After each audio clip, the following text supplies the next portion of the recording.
everybody? Bloody good. How's everybody doing on this fan Sunday, everybody? Chat, we are doing a React Day today, okay? I'm a little bit late. My apologies. But we're still going to be watching a bunch of videos, reacting to a bunch of content of the sorts. So we'll do a rundown in a minute, chat. Here's the schedule, though. Reacts today, obviously the whole stream. Tomorrow, I'm going to be live around 4:15. We're going to be doing it with Adapt at 4:45. Some Yap sessions, maybe some vibe talks, maybe some gaming. And then around 7:30, we're going to be playing Super Battle Golf. With me, the pretty cool guys, Sneeg and Jynxzi, and Chris. So that's the 8. After that, that's all we're doing. We're not doing the SMP tomorrow. I'm sorry. I want to schedule an SMP day where we're able to do like an actual tournament. And I know just nobody's going to be on tomorrow. So there's just like not really a point in getting on, especially if I'm able to play like cool new party slop games that are out. Tuesday, I'm not live. Wednesday, we're doing the AHA charity stream for American Heart Association. It's going to be a gamer challenge as well. Me, Sneeg, Killdozer, and Chris are going to be gaming. And, what was I saying? Raising money for American Heart Association. You guys will be able to affect the game through the donations. It'll be fun. Thursday, I'm not live. Friday is going to be finishing High on Life 2 for the first, like, 2-ish hours. And then we're going to start Resident Evil Requiem. Saturday, I'm doing Reacts Random Games. Next Sunday is Reacts. And next Monday, we're going to be doing Resident Evil for the entirety of the stream. And then we'll go from there. So we got a lot of long games coming up. But after that, we'll be grinding out some other shit. What the fuck was I going to do real quick? That's going to bother me. You know when you think of something and you're going to write it down and then you forget what it was? That's exactly what just happened to me. Oh my God.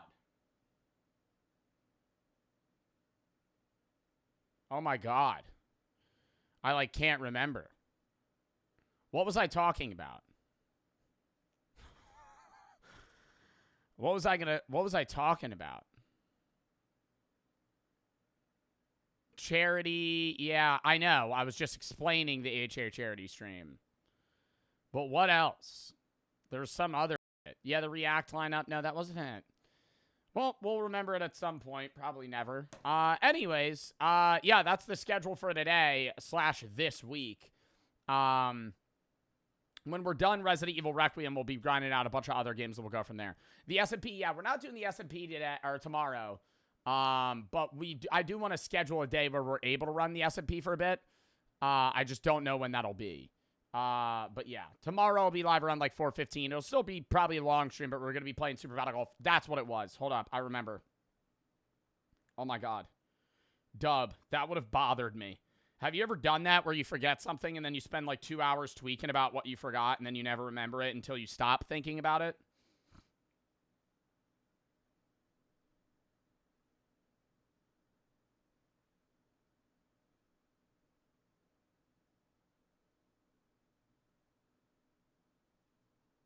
All right.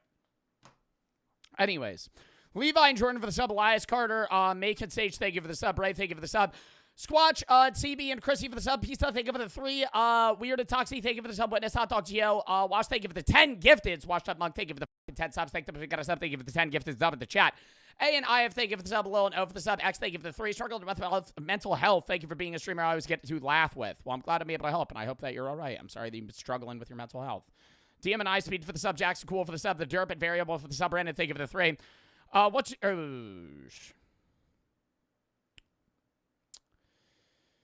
Brother, why are you asking me that? Bro said, what's your actual thoughts on gooning? I need to quit. I don't know if there's benefits from quitting. Brother, ask your doctor. I'm doing Weave the sub. Mason and El Palo, they give the sub. Eldris, they give the 1,000 buddies. Far Smoky, Funk Cat, and Buried for the sub. Kid for the sub. Jackie for the 1,000 buddies. BB, thank you for the 3. But I watched the streams for years. What are you if your real name is actually Ander Dingus? Shut the fuck up. Tyler and MC for the sub. Zin and Juicer for the sub. Hachi and F, thank you for the sub. Riley and Sniz, thank you for the tier 3. Joseph and Sam for the sub, BB and Nick for the sub, Cash and Pay, thank you for the sub, Andreas, Tony's Keegan, Leighton, you me for the sub call, thank you for the 3, welcome hungover, I'm sorry to hear that, Bray, thank you for the 10 gifted subs, Dark and Cool for the sub, Mr. Frog, DJ and Nando for the sub, Sage and Jordan for the sub, chat. Here's the rundown of the videos today. Some meme video about me that you guys have been spamming. Old people reject dates on the button. Probably not going to make a YouTube video because Cut copyrights all their shit, but it'll still be a fun watch. We haven't watched Cut in a long time. Inside South Africa's Taxi Mafia. We were going to watch this on Friday, and we ended up not having enough time. Throw it in sub only. We ended up not having enough time. Then we have The Greatest Double Agent Ever, a short horror film, and a semi-philosophy video on how productivity could actually be bad for you. Or good. There needs to be an even balance. So I think that'll be a fun lineup. Also, before we get into it, random off topic. I've been seeing a lot of people very upset with my Poppy Playtime take. That I said the game was... Okay, a lot of people clipped me at the end of Poppy Playtime going 1 out of 10, 1 out of 10, 1 out of 10, 1 out of 10. And then I just say the game was ass, and then they cut it. They don't actually leave in the part where I explain why... And then I end up actually rating it like a 6 out of 10. Okay? I don't actually think Poppy Playtime Chapter 5 was a 1 out of 10. It was bad. It was the second worst IMO. But that doesn't mean that I despised every aspect of the game. But I played the game like right when it dropped, almost. And I said it was ass, and people were on me. And then Queso played it. And Queso said that he was annoyed that they're making a 6th one and that they're dragging it. And then Markiplier played it and said that it was ass. And that he's not going to play the 6th one when he voiced a character in the 4th one. So now it's like, oh, no longer am I having a take. Now I'm having, now it's space. Now I'm having the same take. The second Markiplier says that it's ass, everybody stops. Everybody goes, oh, maybe Jabbar wasn't bad. Maybe Jabbar wasn't wrong. It's because I didn't explain it, but you cut out the part where I explained it. The reason that I didn't like it, and I agree with Markiplier on this, is that it is just repetitive puzzle chasing, puzzle chasing, puzzle chasing, puzzle chasing.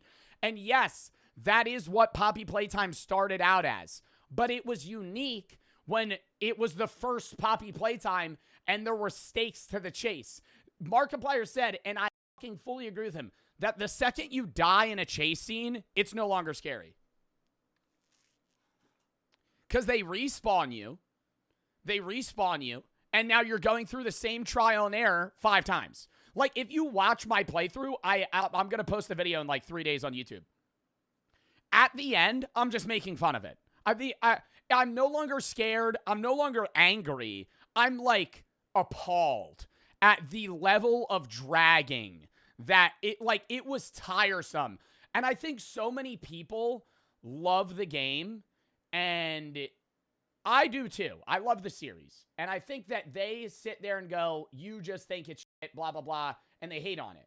But I think, I'm not saying this of everybody, I think a majority of the people that glaze Poppy Playtime and shit on the people that say it's bad have never actually played any of the games. They've watched them. And it's a lot different watching the game versus playing the game. And when you're on the 5th Poppy Playtime, 25 hours in to Poppy Playtime gameplay, because each one is like 5 hours long, and you're doing your 9th connect the electricity in the same game, right? I'm not saying in all of Poppy Playtime 1 through 5. No, I'm saying Poppy Playtime 5, the power cuts for the 15th time, and I have to rewire it, and then I get thrown into another lore dump with fucking Lily Love Braids. And it's cool, but it's just random, and then they cut it, and then they introduce another character, and then it's random. Right, and then, spoiler alert, in the end, you go through this epic chase scene, and it's not epic because you have to die like 4 times to understand what the fuck's happening, because they give you like 3 seconds to adapt, and they're introducing new mechanics in a chase scene, which is just stupid. And then you get out of it. You fucking do everything right. They say you're almost there. You get there. And then he throws you in a vat of acid, kills you. But then Gilbert, whatever his fucking name is, somehow doesn't get captured when he's standing 4 feet away from Poppy. And then somehow in his 2-foot stature, Giblet, in his 2-foot stature and his fucking taser weapon that he sheathes, he's able to zap you awake and somehow hoist you out of this goop vat and saves your life. And then they drag it to 6. It's just like, I like the game. I like the series. You can't not, like, the amount of people that were like shitting on not only me, but Markiplier and Queso for being like, why the fuck are we making a 6th? And then being like, well, what about Five Nights at Freddy's? I never said Five Nights at Freddy's should have made a 6th fucking game. I have the same goddamn take about that shit. I have the same goddamn take about that shit. I love the spin-offs that they do, right? Where it's basically a new game. Poppy Playtime is a continuous series 1 through 5. It picks up where the last one left off. And every time you go deeper and deeper and deeper into the lore. FNAF, it's like a string of 3 and then like separate series, right? So like if you're playing, oh my God, what's the one where you're in an arcade and you're running around? And it's one of my favorite ones and people shit on it all the time, but I loved it. It's like 8 hours long. No, not FNAF 2. What's the one? Security Breach. I loved Security Breach. I thought that was a great game. Like, I thought that was a really good game. And that's separate, right? It's connected, but it's like its own thing from it, and it's not the same mechanics, right? It's not the the whole time. Right? Every Poppy Playtime is puzzle, chase, puzzle, chase, puzzle, chase, puzzle, chase, puzzle, chase. And after the 40th puzzle, chase, it's ass, right? I'm not saying get rid of the puzzles. Make them different. Stop making me connect the power in the 5th game. Do something different. And they do, but then it just ropes back to the same shit, right? And they did introduce, I did like the hands with like the heat and the cold, and that was cool. Right? I'm not saying that was bad, but it's just, I'm gonna play the 6th one because I'm invested into the series. It's like watching, like if you watch the first 2 Hunger Games and you think the fucking third one, part 1 is ass, you're still gonna fucking finish it, right? I'm gonna ride Poppy Playtime till the end. I'm not saying I'm not gonna play the 6th one, but what am I holding? A chip clip. It's like my stim thing. I'll go like this. I'm gonna play the 6th one, but it's just like, dude, how many times can we get left on a cliffhanger and then it be 2 years until the next one drops, or a year? And then I play for 5 hours and then I'm left on a cliffhanger again, right? It's ass. Like that's not that it's just bad. And it's just getting confusing, too. And so many people were like, you were making fun of the prototype. Obviously, it's supposed to be a jester. It's a mixture. Are you forgetting it's a toy factory? Why, it's a jester from, Jack in the Box, you idiot. They can't make it look super. Yes, they can, dude. Toy Story, the fucking baby doll from Toy Story is scarier than Poppy Playtime's character. This, which is a toy, is scarier than the prototype. I did like how the prototype had a piece of every previous one. Like, that part of the lore was cool. I didn't recognize that until the end. But this is scarier than the prototype. It is. So, BB, thank you for the 3. 5 cliffhangers, 40 puzzle chases instead of Anderdingus to be the final boss instead of the prototype. Happy for the sub. Yeah, dude. Yo, I wouldn't be surprised in the 6th one, we fight the doctor, and then they introduce a bigger, badder character. The owner of Poppy Playtime. It's going to be the doctor, and then there's going to be a guy above the doctor. It's going to be a guy above the prototype. It's going to be a guy above them. And then it's at some point, it's like Poppy Playtime, Chapter 15, you're fighting God. Yeah. Somebody said you need to defeat God. Literally, you're fighting God now, and then you're now just like, okay, where I'm in the multiverse. That's what it's starting to feel like. Is like I'm watching like Avengers and Marvel just delve into madness, and it's like that's what's happening. I just don't even know. Vexy and Magnet for the sub, Bacon Joe for the sub, Happy for the sub, MV for the sub. And I saw some people say that Markiplier shit on Poppy Playtime, said he's not going to play that, but he played Gartna Bonbon. But Gartna Bonbon is like a fun level of ass where like, you know what I mean? Where there's like games that are so stupid that they're fun. Poppy Playtime is like glazed like it's peak, but it's mid. And in practice, it's mid. Like the lore's peak, I'll give it that, but the gameplay's ass. Like I would rather watch a movie about Poppy Playtime than play Poppy Playtime. The lore's cool, right? I'll say that. The shit with Kissy and Huggy Wuggy, all that's awesome. But it's like, bro, I no longer give a fuck about that when I get 5 minutes of lore dump after I'm now just doing 35 minutes of just puzzle slop. Like, and it's not like Portal where it's like some cool shit. It's like I'm just connecting power. How many times am I going to connect the power? Sell for the 3. Squirt for the sub, Nutella for the 3. Minnie and Aya, thank you for the sub. Sauces for the sub. P.I., thank you for the 3. Mary and Vexy for the sub. Hershey for the sub. BB, thank you for the 3. Clever, thank you for the 3.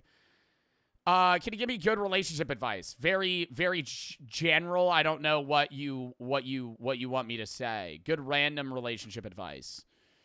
A part of a relationship is understanding the other person's emotions and their perspective. Not every argument is about being right. It's about understanding the person and why they feel the way they feel. Having a disagreement with your partner doesn't mean that you guys aren't meant for each other. It means that you guys are, trying to understand each other's perspective and middle ground in some sort of compromise situation a lot of the time. A biggest part of keeping yourself in a relationship is understanding and respecting the other person versus valuing the idea of being right over the other. Tyrion Obsidian for the sub. Tegan Clapton for the sub. Joseph is Stronger for the sub. XD and that for the sub. True and Dill for the sub. Space Ralph and Sick for the sub. Bonnie for the 3. Agent Weenie and Biotic for the sub. Pokemon for the sub. BB, thank you for the 3. My real name is not Andrew Dangus. No. Peace and over the sub. Rex Arena over the sub. C, thank you for the 3. What kind of charities do you do? A lot. There's a lot of charities that I do repetitively, like Af Cancer, American Heart Association, like AFSP, or not AFSP, American Suicide Prevention. Wait, American Foundation for Suicide Prevention, AFSP. Yes, 988. I've done the Trevor Project, but then there's ones, PCRF I've done a few times.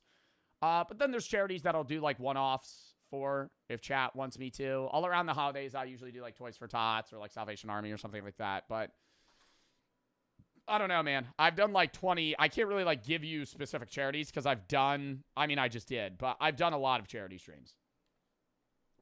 I usually try to do like one repetitive out of like a pool of like 5 or 6, and then I do another one. Like I've done like even like breast cancer charities like repetitively around October and stuff. But yeah, like we're doing AHA because they asked me to for this month, and we're doing a big event for them Wednesday. And then F Cancer asked me to do something for March because charities usually have like months that they drive like a lot of like events, and they'll ask streamers to do stuff. And so I'm like, yeah, obviously I would because I love those charities. I think they're great people and they do great work. So why not? But then after F Cancer, I'm doing something late March that I cannot say yet for charity. And then we'll do something in April that I don't know yet. Spider and Rex Arena for the sub. Bonnie and JD for the sub. Tony's WX for the sub. Yub and Leighton Keegan for the sub. Call, thank you for the 3. Smashing and McGriddle, that's awesome. Bray, thank you for the 10 gifteds. Dark and Cold for the sub. Make It's Edge, thank you for the sub. Plebsy for the 3. Get hit by a storm tomorrow in Mass. We're getting close to 30 inches. Yeah, we got a storm coming here, too. I saw Mom Donnie's. It's going to be so bad in New York City that they're paying people to shovel snow. Because they're getting like 2 feet. It's the first blizzard they've had since like Elvis was alive or something like that. But yeah, New Jersey's getting a lot too. PA's getting a lot. I think all of the East Coast is getting like 2 feet of snow. So Candace and Real for the sub. WLU for the sub. Rafi, thank you for the sub. Sergeant for the sub. Plebsy, thank you for the 3. John for the 3. Or for the 5. Wisconsin Badgers basketball team. They play in Iowa today. Good luck. Fancy, thank you for the 3. Wet and Me, thank you for the sub. Mega for the 3. Markiplier made really good points. He did. Angelo, thank you for the sub. Cam, thank you for the 3. I mean, I think people forget, like, dude, for people to shit on Markiplier's opinion, I don't want to say that, like, expertise immediately equals, like, good opinion. But, like, Markiplier has been playing horror games longer than some of his viewers have been alive. like Markiplier, I don't want to say that alone just gives him the credibility, but like Markiplier has been playing horror games for actually like 20 years. Like this guy knows what a good horror game is. Like I'm just like, I would take his alone. Like I don't care about any critic. Like if he says the game's ass, it's probably ass. Like that's just I would ride that. Like I'm not trying to dick ride Markiplier, but like he knows what he's talking about. Cam for the 3. Poppy Playtime is becoming the end credits of 22 Jump Street. I saw Poppy. I saw you type Poopy Playtime in the one comment section. Yo, that was actually a mistype, but I was like, that shit's hilarious. Julie said Karina for the sub. Vincent and Vonnie for the sub. Dasub for the 3. Yeah, that was the TikTok that everybody was crashing out, bro. The amount of people, bro, I had some people that were like threatening me. They're like, nobody gives a fuck about your stupid fucking opinion on Poppy Playtime, you absolute cuck. Meanwhile, their account username's HuggyWuggy5. I'm like, yo. This sub, thank you for the 3. Do you plan on playing Uncharted series? Probably not. Recon, thank you for the 3. Wanted to say, you got me through a lot. Your community means everything to me. W fucking chatter, bro. W Bart community as well. Thanks for being the realest man. By the way, name's Gavin. Well, hello, Gavin. And thank you for the fucking 340 bits. Dark for the sub. Kiara for the 3. Stoke for the sub. BB, thank you for the 3. Chapter 83, Poppy Playtime. You have bionicle arms. Killed the CEO of Poppy Playtime by then. The batter deity of Anderdingus and Ryan Butlord are going to be fighting us. Yeah. Sell for the 3. Score for the sub. Nutella for the 3. Mini and sauce for the sub. All right. Don't send bits right now. We got to hop into the game. Or not games. The videos. Don't send bits right now. Bread for the sub. Chase, thank you for the 3. Can you watch the new Midwest video? Send it in the video search tab. JK, thank you for the 3. I we were talking about steroids from my experience. I'd even say it's pretty common. Wouldn't be surprised if I was your only chatter who's done this. I'm a sophomore. I hopped on a 6-week test and a fat cycle and had a crazy transformation strength boost. Never told anybody, and it's actually pretty easy to hide. Miles, thank you for the 9. Yeah, I'm not saying that you can't hide that you're on steroids. I just don't think you should take steroids when you're a sophomore in high school, man. You're killing your natural hormones. What's your Wawa order? Right now, there's specialty panini with, it's like a garlic turkey mac and cheese. MC Joseph with the sub. Squirt, thank you for the 3. Puppy Playtime could have been like 2 games. I think it could have been 5. I think they should have ended it at 5. Ruined, thank you for the sub. Joseph, thank you for the 3. El Metro got killed in Mexico today. Really? Spade, thank you for the sub. JK, thank you for the 3. Please don't 10 bits right now. Please don't 10 bits. Please don't 10 bits. Please don't 10 bits. Please don't 10 bits. I say please don't 10 bits, and then I get 9 paragraph level bit donations. I need to hop into the videos. The fact that you're on, if you're able to do research beforehand, you might even find out you need moderate doses. That said, I don't think it would be possible to increase your bench by 70 pounds in 6 months. I'm not going to try. From what I've seen, people are actually focused on weightlifting strength to 85% on roids. Just because people... Okay, we're not talking about that anymore, JK. I'm sorry. That was 2 days ago. We were talking about whether or not I would increase my bench by 70 pounds in 6 months. I appreciate the bits. I'm not actually going to try and do that. I was saying, realistically, I could, right now I bench 270. I don't max out. I don't power lift. I only bodybuild and I maintain. I don't ever try to gain muscle anymore. If I tried and I bulked, I think I could increase my bench realistically by 45 pounds in 6 months. I could bench 315 in 6 months. I would gain 30 pounds and I would just get fat. And then I would just fucking bench press a shitload. I would take creatine again. I only take fucking whey protein and vegan protein powder anymore and fucking fish oil. I'm not on if I started taking creatine again, I creatine loaded and I started lifting, 2 hours a day instead of fucking like 1.5. And I ate like a shitload. I could put 45 on the bench. Leg thank you for the 3. Do you hear about Rondale Moore? Yes. Actually, literally like fucking right before I went live. Rip, honestly. Very sad. I'm pretty sure. I don't know if it's confirmed, but they said he took his own life. Let me actually look that up. Rondale Moore, for the people that don't know, NFL player. Young, too, 25. Very sad. If you're going through something, get the help you need, man. Suicide's never the answer. I think it was like yesterday. Yeah. That's so sad. Oh, my God. But, yeah, I saw it in, I forget who reported on it. I think it was Gemini. No, not Gemini. Who the fuck? What is his name? Some news reporter on TikTok. You know how there's, like, accounts that, like, report on shit? Oh, my God. What is his name? Not Noah Glenn Carter. Who's another, like, news reporter TikToker? Maybe Dylan Page? I don't know who it was. It's thank you for the 3. Sorry for the self-promo. Dumb decision I've done in here. Feel bad. Thank you for taking it like a champ and not banning me. I'm not going to ban you, man. But, yeah. I mean, we were in a Roblox game and you were shouting out your Twitch on a fucking spelling bee. I was watching his highlights against Purdue blowout number 7, one of my favorite college games. Rip Moore, man. Thank you for the 3, man. And, yeah, rip. That's fucking so sad. Coleys, thank you for the sub. All right. You missed my bits. I'm sorry. Please don't send bits right now. Please stop sending bits. Are you still going to play? I'm not playing Slime Rancher, man. No. Slime Rancher 1 was a drag. I only finished that so chat wouldn't crash out on me again like Subnautica and Red Dead. I will never play Slime Rancher 2. That game got ass on like the last 40%. It was so boring. It was so boring. It was so boring near the end of that game. Just because I was like speed running the fucking finish line. I'm not playing the second one. I need to play Life is Strange when we're done Resident Evil Requiem at some point. I want to play God of War Call of the Lamb at some point too. Please stop sending bits. Please stop sending bits. JK, I appreciate. Please stop sending bits.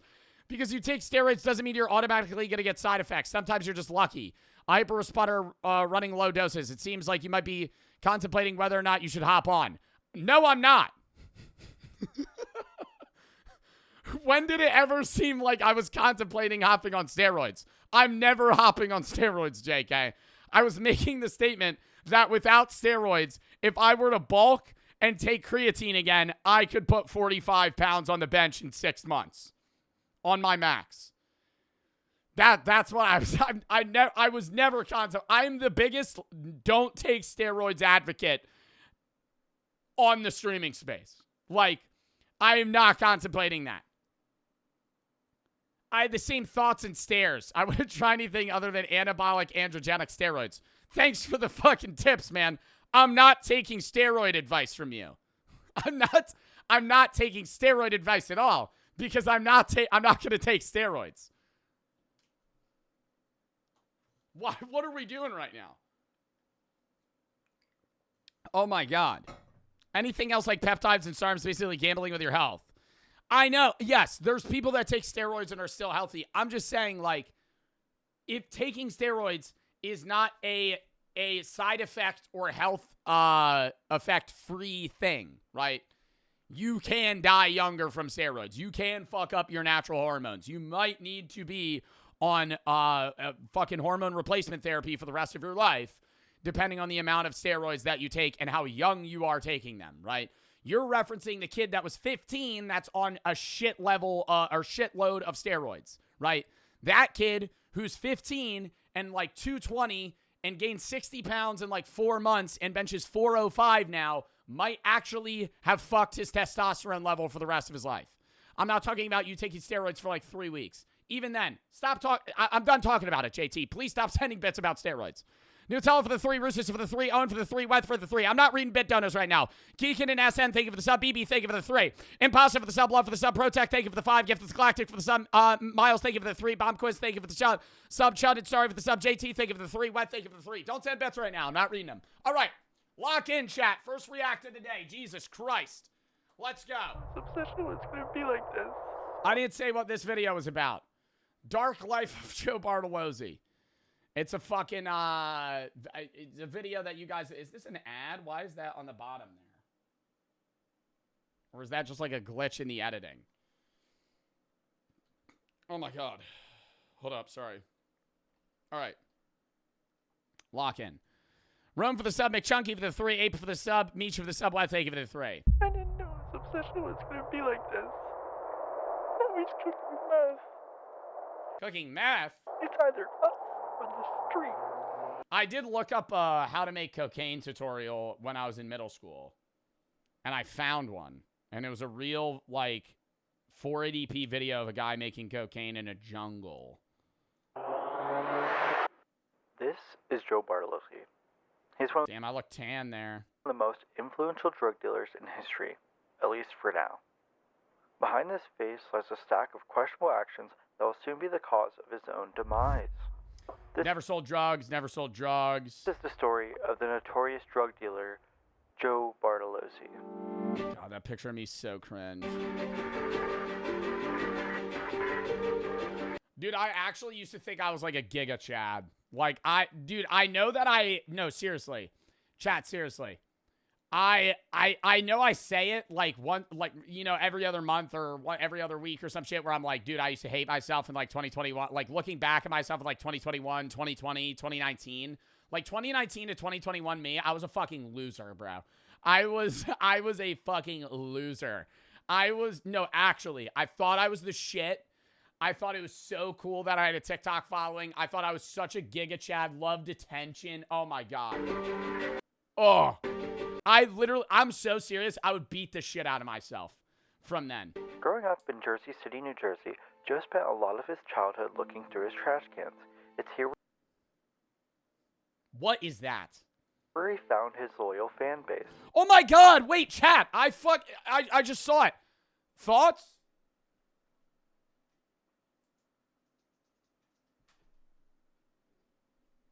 It's a new one. The other one broke. I literally forgot to mention that shit. The LED sign. When Shin is about 6 or 7, the camp's borders shift. Don't do it. Throw it in sub-only mode. One day, a teacher allowed Y'all are so fucking annoying. Joe studied at Hogwarts School of Witchcraft and Wizardry for about 6 or 7 until Joe found his true calling, which was in the hills. Joe would later be accused of having freaky parties in the hills. While Joe was in the hills, he started posting on TikTok. These videos gained lots of traction very quickly due to the overwhelming aura produced from his jawline. After working at Jynxzi, Joe quit his job to become a full-time drug dealer. Selling drugs in the alleyway, he worked his way through downtown, even revisiting the trash he dug through as a child. It's here where Joe found the recipe to methamphetamine. Little did he know that this would change his life forever. While living If I were gonna sell a drug, I wouldn't sell meth. What drug would I sell? If I were to sell drugs, I would probably, well, like weed's easy, but like weed's legal in New Jersey, so it's like, why would you sell weed? Unless you're just selling it for cheap. Yeah, I'd probably sell like acid. Like not for profit. If I was going to sell drugs, I would probably sell like mushrooms or like acid. with his parents, Joe learned how to cook meth. His parents became concerned when crackheads started gathering around their backyard. They kicked him out onto the streets, and Joe became obsessed and tried to start his own drug. LSD's the worst to sell. Yeah, it's not profitable. Neither is mushrooms, really. Unless you're home growing them. Because mushrooms aren't that expensive. Like, it really depends on the type, too. I don't know. Like, if you're trying to just make money, the best... Okay, see, now, not financial advice. This is all purely hypothetical. We're talking about the drug business. I do not sell these drugs. I would never sell these drugs. I'm not saying you should sell these drugs. I would assume the most profitable drugs to sell are probably, like, cocaine. And then, I don't know, like, what are the profit margins on, like, heroin? The more you can cut stuff. I know, like, fentanyl is what, like, people make a lot of money on because, like, that's a really bad... There's, like, a fentanyl epidemic in the U.S. But, like, I don't know what the profit margins are on these drugs. I know fentanyl is very profitable because it doesn't take up a lot of space. So you could buy a lot. They could ship it for cheap. So you could source it easily. And it's really addictive, so you get return customers. Outside of that, I don't know, probably like some like opioids are probably like high profit. Unfortunately, he became the victim of his own trap. I would get a Valium prescription from a doctor. Then just sell that. As of June 18th, 2023, Joe Bartolozzi is no longer with us. Some people have claimed that Joe's unforeseen death was a result of stage 4 lung cancer. Okay, see, like, now that's not even funny. that's not even funny. That's just weird. More reliable sources have linked his death to the time he tried every single drug. Done heroin. I've done the meth. I've done the coke. I've done the weed. I've done all the drugs. Single drug. Done heroin. I've done the meth. I've done the coke. What is that from? Is that AI? Wait, is that AI actually? Is that AI or did I actually say that? I've never done heroin. I've never done that. That has to be out of context. I've done the weed. Oh my God, it's from Schedule 1. Yeah. Because y'all keep telling me to hop on Schedule 1 to fucking grow shrooms. And I'm like, that's stupid. Like, there's no point. Because I've grown the weed. I've done the coke. I've done the heroin. I've sold all that shit. I've given my dealers the guns. They've killed the cartel members. Why am I hopping back on to sell shrooms for fucking $30? Like, it's not, shrooms aren't profitable. I've done all the drugs. His death left a lasting impact on his fan base, and a ghost continues to post his TikToks. It's almost as good as the real thing. Joe Bartolozzi was an amazing... Yo, I actually might, like, deadass just quit TikTok. Like, I post once a month now, and I think I'm just gonna start doing, like, six TikToks a year, brother. Like, it is...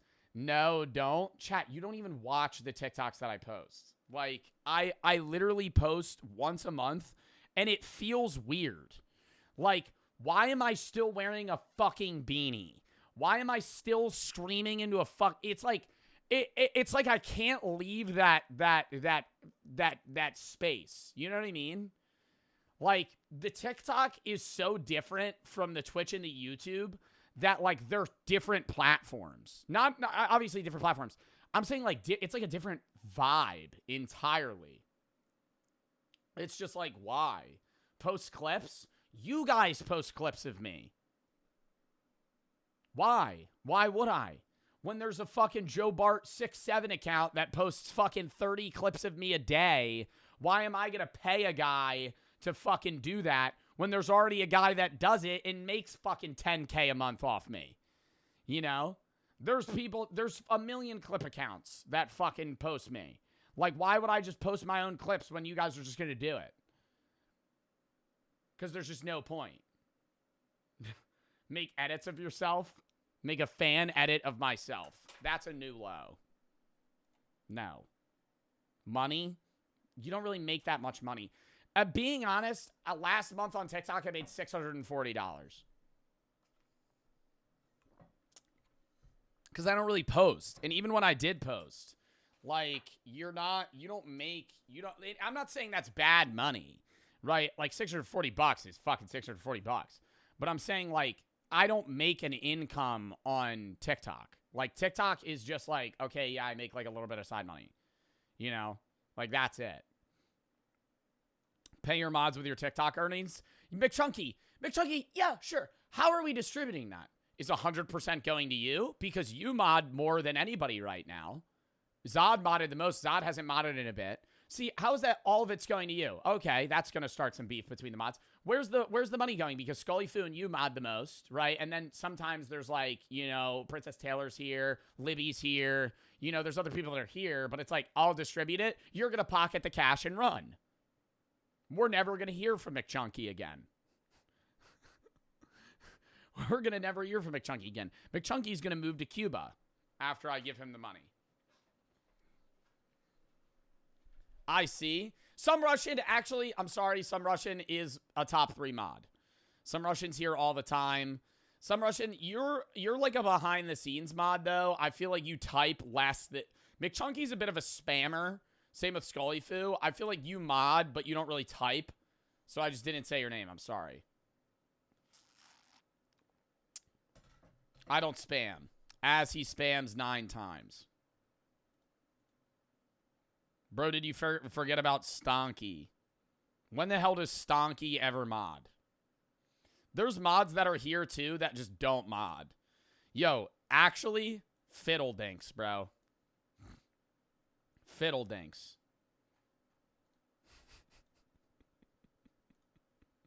There's Fiddledinks, Yoshifico. Bro, mods that don't mod. Mods that don't mod. S tier. Yoshifico. Actually, bro, there's like, that's why when people are like, pay your mods, I'm like, half of my mods don't even mod. Like, they're just here. Like, they'll ban like one person a stream. Maybe make a poll once a week. But they'll watch, I'm just side monitor. All right, yo, lock in, bro. Please. We're fucking 40 minutes into stream. We got to watch a video. Something for the 5. Look what's happening in Mexico. El Metro, the biggest cartel member, just got killed. It's making a war. Is it actually, like, causing that much of an uprising?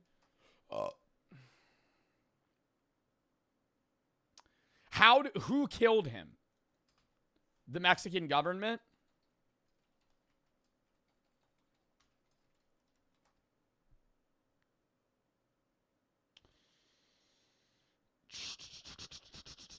It doesn't say. It just says he's dead. Oh, military. The Mexican military went to capture him, resulting in his death.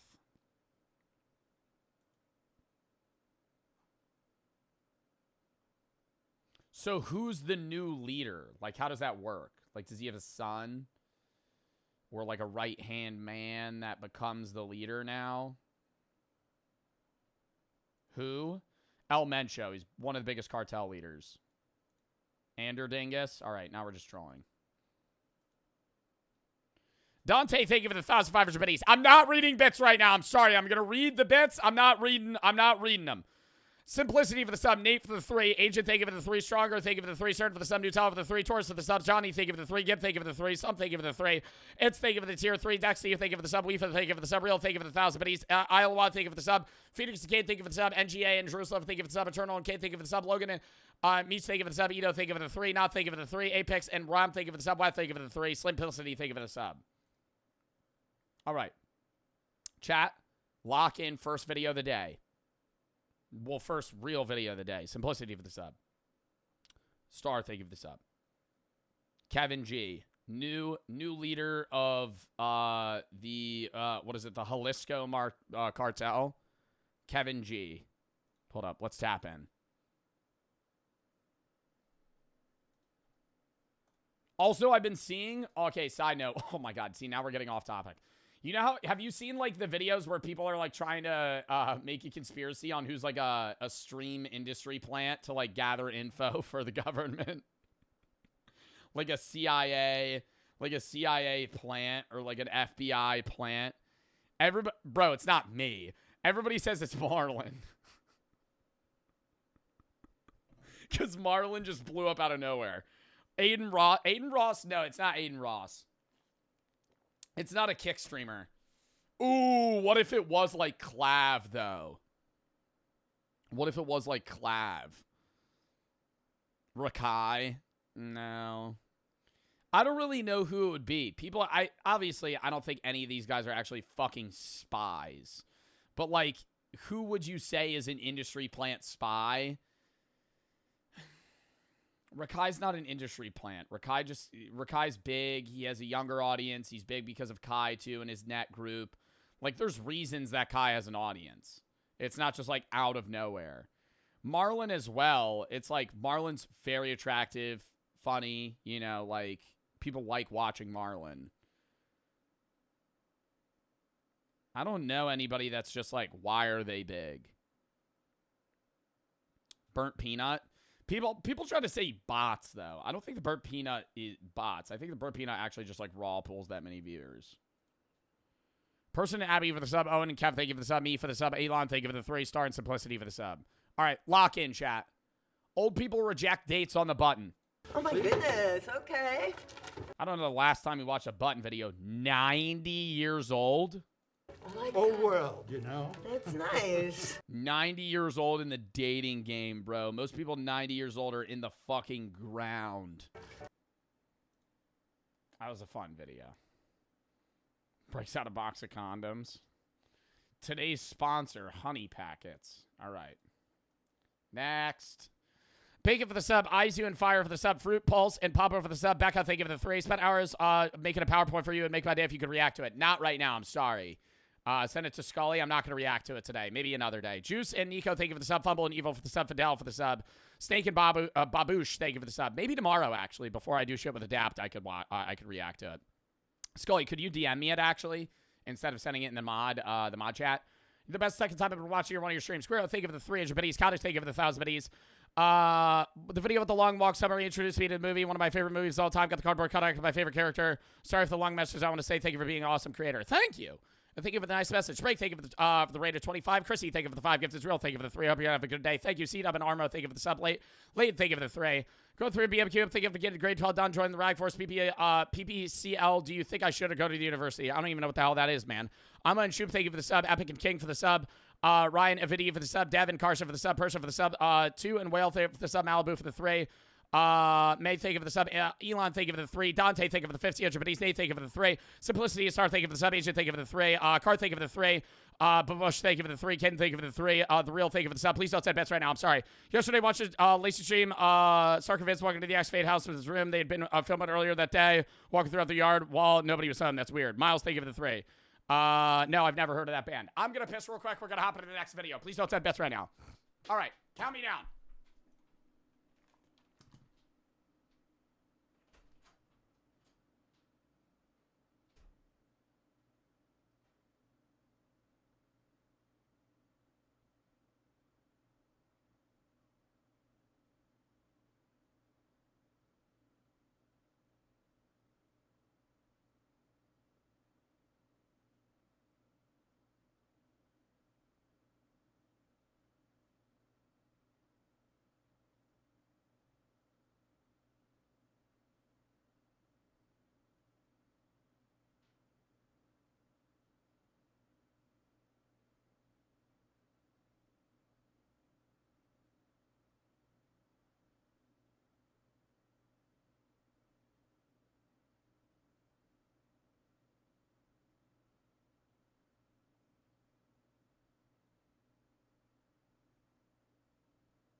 Sent you the PowerPoint? Thank you. I'm just not going to watch it right now. We got to get through these reacts. I'm sorry. Hold up.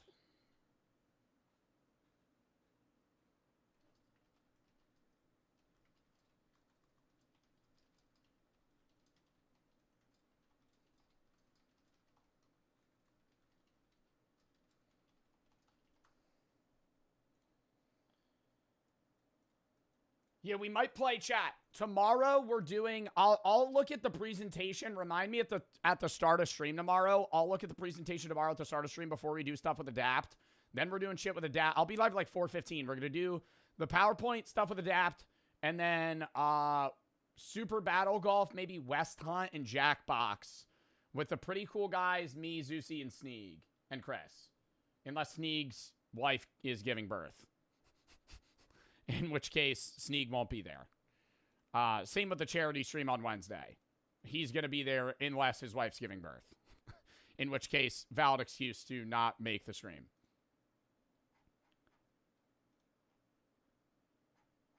Congrats to him. Oh, yeah, dude. He's a fucking great father, too. All right. Lock in. Saint, thank you for the sub. Boss, Aquila for the sub. Gavin for the sub. Supreme, thank you for the Fortune 50. Best ones for the sub. Blitz, thank you for the 5. That, thank you for the sub. Miles, thank you for the 3. Tip system for mods. Viewers can tip specific mods they want to pay. There's, like, real no way to do that legally. Sniper, thank you for the sub. Card, thank you for the 3. You can't have a tipping system for mods. Like Flats. Oh, Flats has that? Viewers can tip specific mods they want to pay, like doing a good job. Yeah, but what system does he have? Because if you pay somebody over $600 in a calendar year, you have to send them to 1099 tax form. So unless there was a platform where they're able to pay mods specifically, there's no way that I would be able to transfer that money to them without giving them tax forms. Who said it has to be legal? Me. Because I'm not having my mods link their Venmos or Cash Apps to my fucking chat.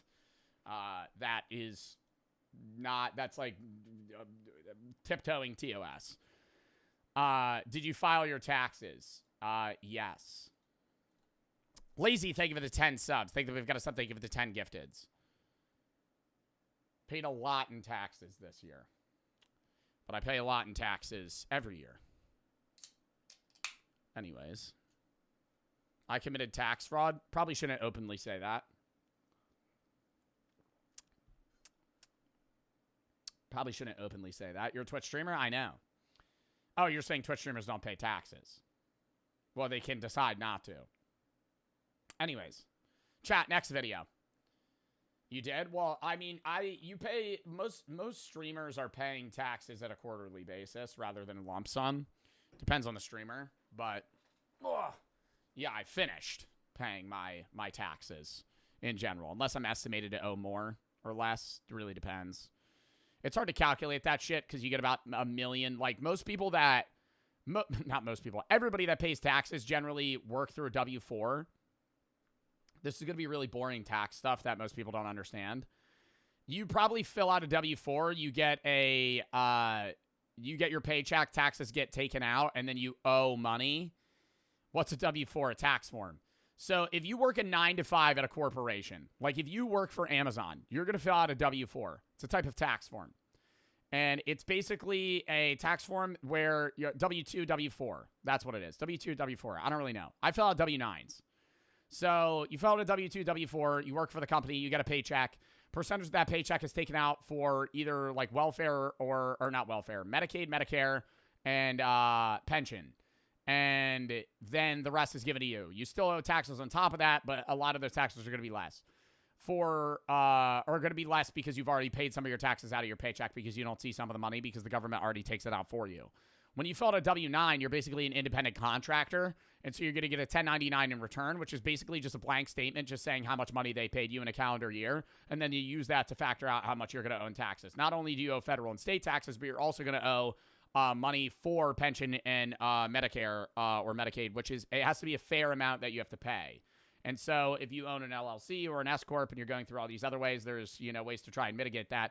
The average person like me is just paying into it. But there are people like higher up, like if you're like XQC or Aiden Ross or some of those guys, you're going to be able to like finagle the system in a better way than other people. It's a very, very complicated thing. There's different types of write-offs that you could have. Like I can write off all my video games. That's like one of the good things about Twitch streaming is the games that I play on stream. If it's on stream, I write it off. But a write-off doesn't mean that it's tax-free money. A write-off means that I am not getting taxed on that money. Like, it's not just like, oh, I'm profiting this money. That can't be legal? No, it's legal. It's a work expense. It's a work expense. Similar to how you have to, like, buy paper or something. Like, I can't write off everything. Like, I can't, like, write off, like, some of my background stuff. But, like, if I'm, you know, doing, like, for example, the Amazon video. I wrote that off. That Iron Man mask. I still paid $450 for that Iron Man mask. But I'm not getting taxed on that $450 Iron Man mask. Because it's only for stream. I don't use it for personal leisure. I don't use it for pleasure. I reviewed it for a video, and now it sits in the back of my stream as a prop. It is only for work and not for anything outside of it. So you could reasonably write something off. You don't gain anything from it. You just don't get taxed on it.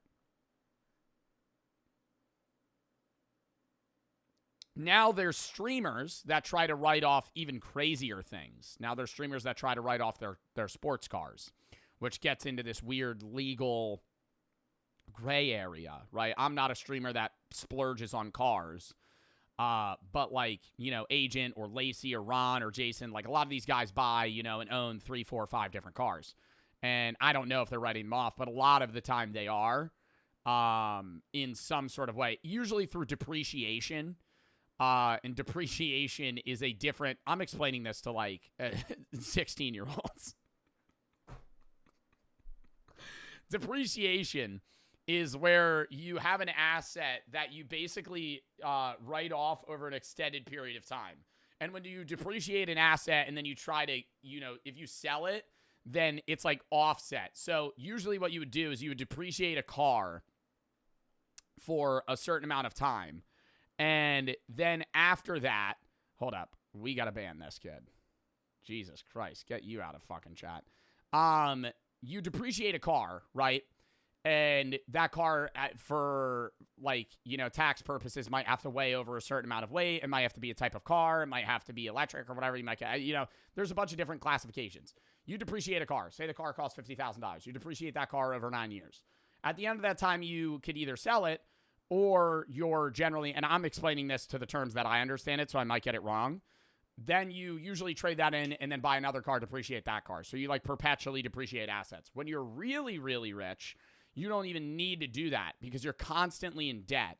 So if you have like $100 million, what you do is you take out loans from banks. And these banks, and when you take out these loans from banks, they know that you put your portfolio or your like house or car or whatever that's worth a shitload of money as collateral. And they'll give you a loan for, say, $5 million. And they're going to give it at such a low interest rate that lower than any average American will get. They're going to give you an interest rate so low that you don't even need to pay the interest on it. You're just going to wait till you die. So you'll never earn money. You're always going to have unrealized gains in a market or through like properties. And you're never going to actually have an income. You're always going to be perpetually in debt. That's why they say debt makes money. And you're going to loan money out to a bank or from a bank. You're going to use that to pay everything that you want, whether it be a yacht, a car, a house, you know, bars, fucking adventures, whatever it is. And then you're going to wait till you die. All of your unrealized gains will be wiped out because you no longer need to pay taxes on those gains because you're dead. And that money gets transferred to your family. They pay off the bank and then they do the same thing until they die. So when you're uber rich, you've broken the system in a way that you never pay the government almost anything. So that's why when I say I pay more taxes than billionaires, I'm not lying in some regard, right? Like I pay more in taxes than people that have 10x my net worth because they're at a point where they no longer need to earn money. They just have that's not fair. Really? I agree. That's not fair. That's kind of the political discourse we have in the United States today. Why are people over this level of wealth not paying taxes, right? And then they can get loans that you don't have access to at interest rates that you don't have access to. And basically just never do anything, you know, or never pay anything. I'm lost. I mean, I'm explaining it in very quick terms. It's obviously a lot more, you know, complicated when you get down to, like, the rulings of it and, like, what that interest rate may be. But, like, instead of pulling money out, what they're doing is, you know, keeping their money in a portfolio. And sometimes they will pay the interest or whatever, but a lot of time they'll just wait till they die, which is usually what they do. You see Trump was in the Epstein files. Yeah, Trump was in the Epstein files like a fucking 2,000 times.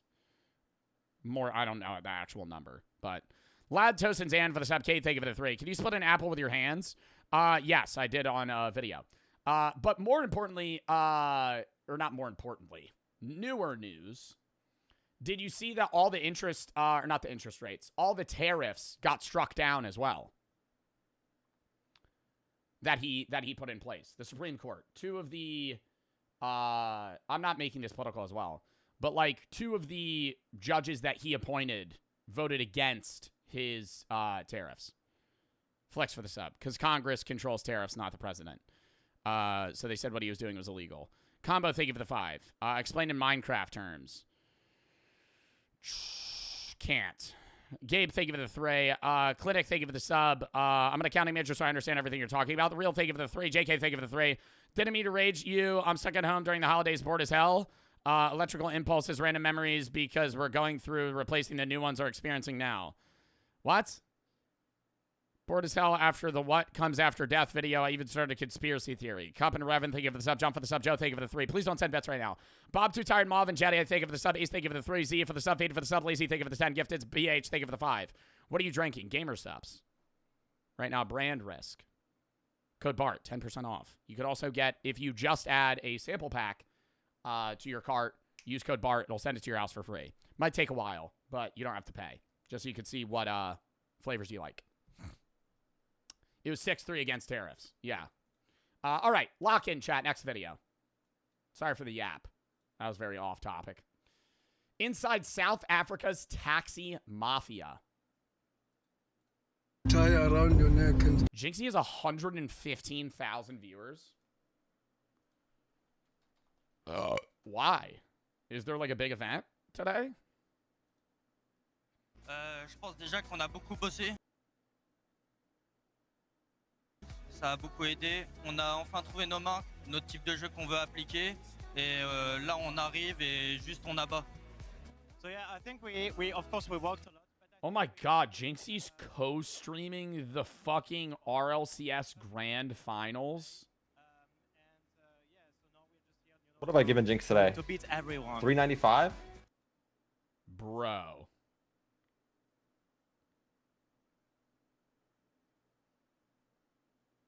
He has 106,000 viewers on Twitch alone. Oh my god. Ace for the sub. Itson Ghost for the sub. Bond, thank you for the 5. Dude, to put that in perspective, the Super Bowl stadium this year had 69,000 seats. So live, Jynxzi has 31,000 more people than were in the stadium at the Super Bowl right now. Nuts. Inside South Africa's taxi mafia. Lock in. You're a loser? Okay, why are you being mean?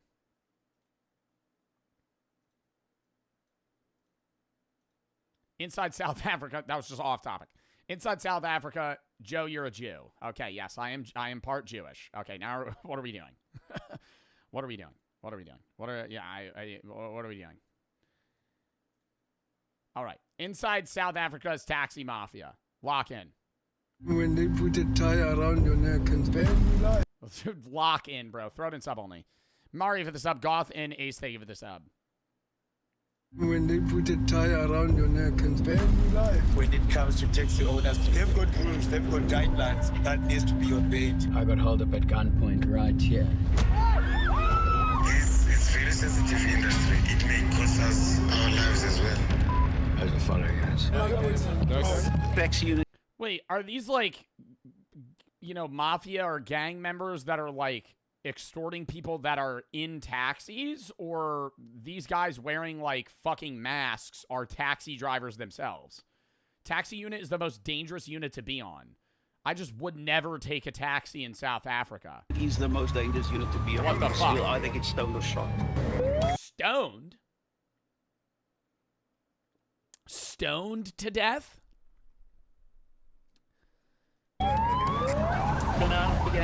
Listen me carefully. We're not fighting now. There's definitely a threat on your life. Oh my gosh. When starting this video, I never expected it to take such a turn. What you're about to see is the most mind-bending story I've ever witnessed. It's by far the scariest but most necessary video I've ever made. South African hotels have trackers you have to wear so you don't get kidnapped. Cop. Fuck, bro, what'd I do? No. What? Yo, last thing I'm doing is resisting arrest in a foreign country. Call Jared. I've spent my life in South Africa and we've been brought up to fear taxi drivers. They aren't like regular taxis in the rest of the world. Our taxis look like this, and they're responsible for— Bro, I could not fathom when I was in New York and San Fran how yellow taxis still exist. Especially San Fran. When I was in San Francisco, they had green cabs, yellow cabs, Uber, Lyft, and Waymo. Who the fuck? The last thing that— why? Because who's taking who's waving down a cab? In the UK, I get it, because like the London cab drivers have like fucking unlimited knowledge about their country and their city in their brain. But like the average person in San Fran or New York, if they're getting a car, is probably not getting a taxi, like an average taxi. for transport. Like people, it's quick and easy? Not really, because there's so little of them anymore. People don't really use yellow cabs anymore. People just call private taxi companies. That's what I'm saying.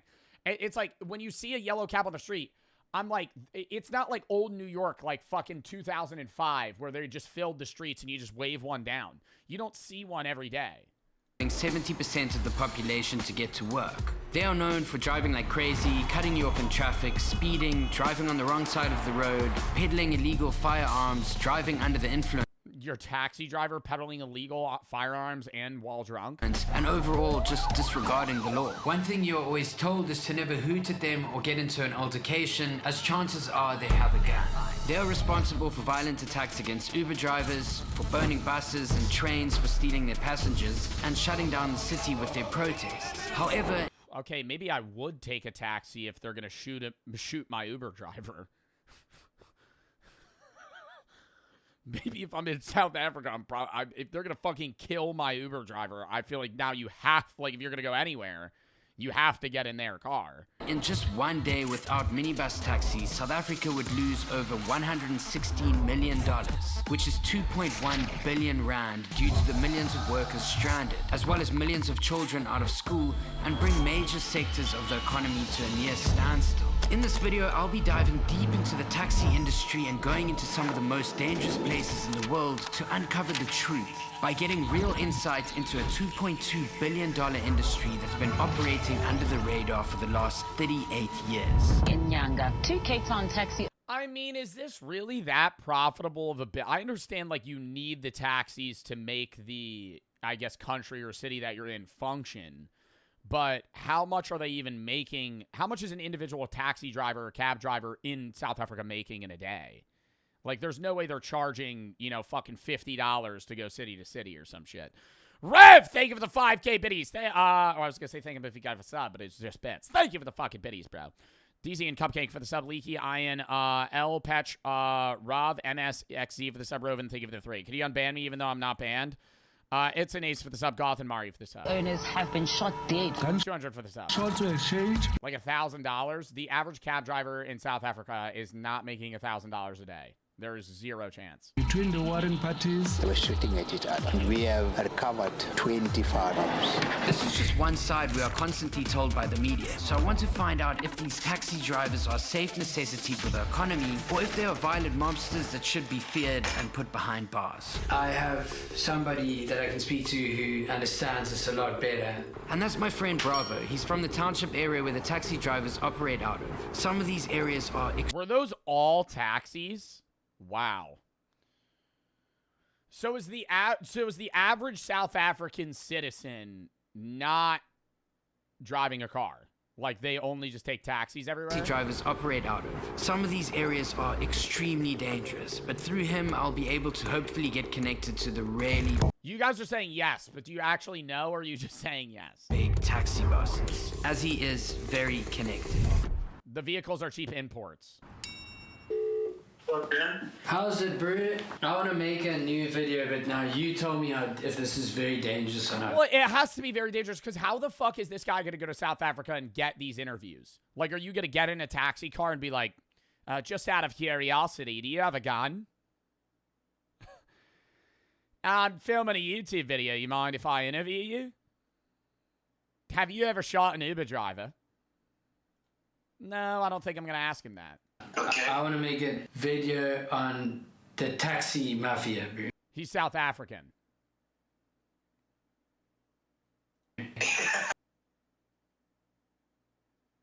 Chat, I think you need to realize my accents are pretty subpar. I wouldn't even say that was a good Australian accent if that was what I was going for. To me, South African accents sound very similar to Australian accents. Yeah. That's a tough call. It's very sensitive industry, and it's gonna cost us a lot. It may cost us our lives as well. Do you have a specific person in mind?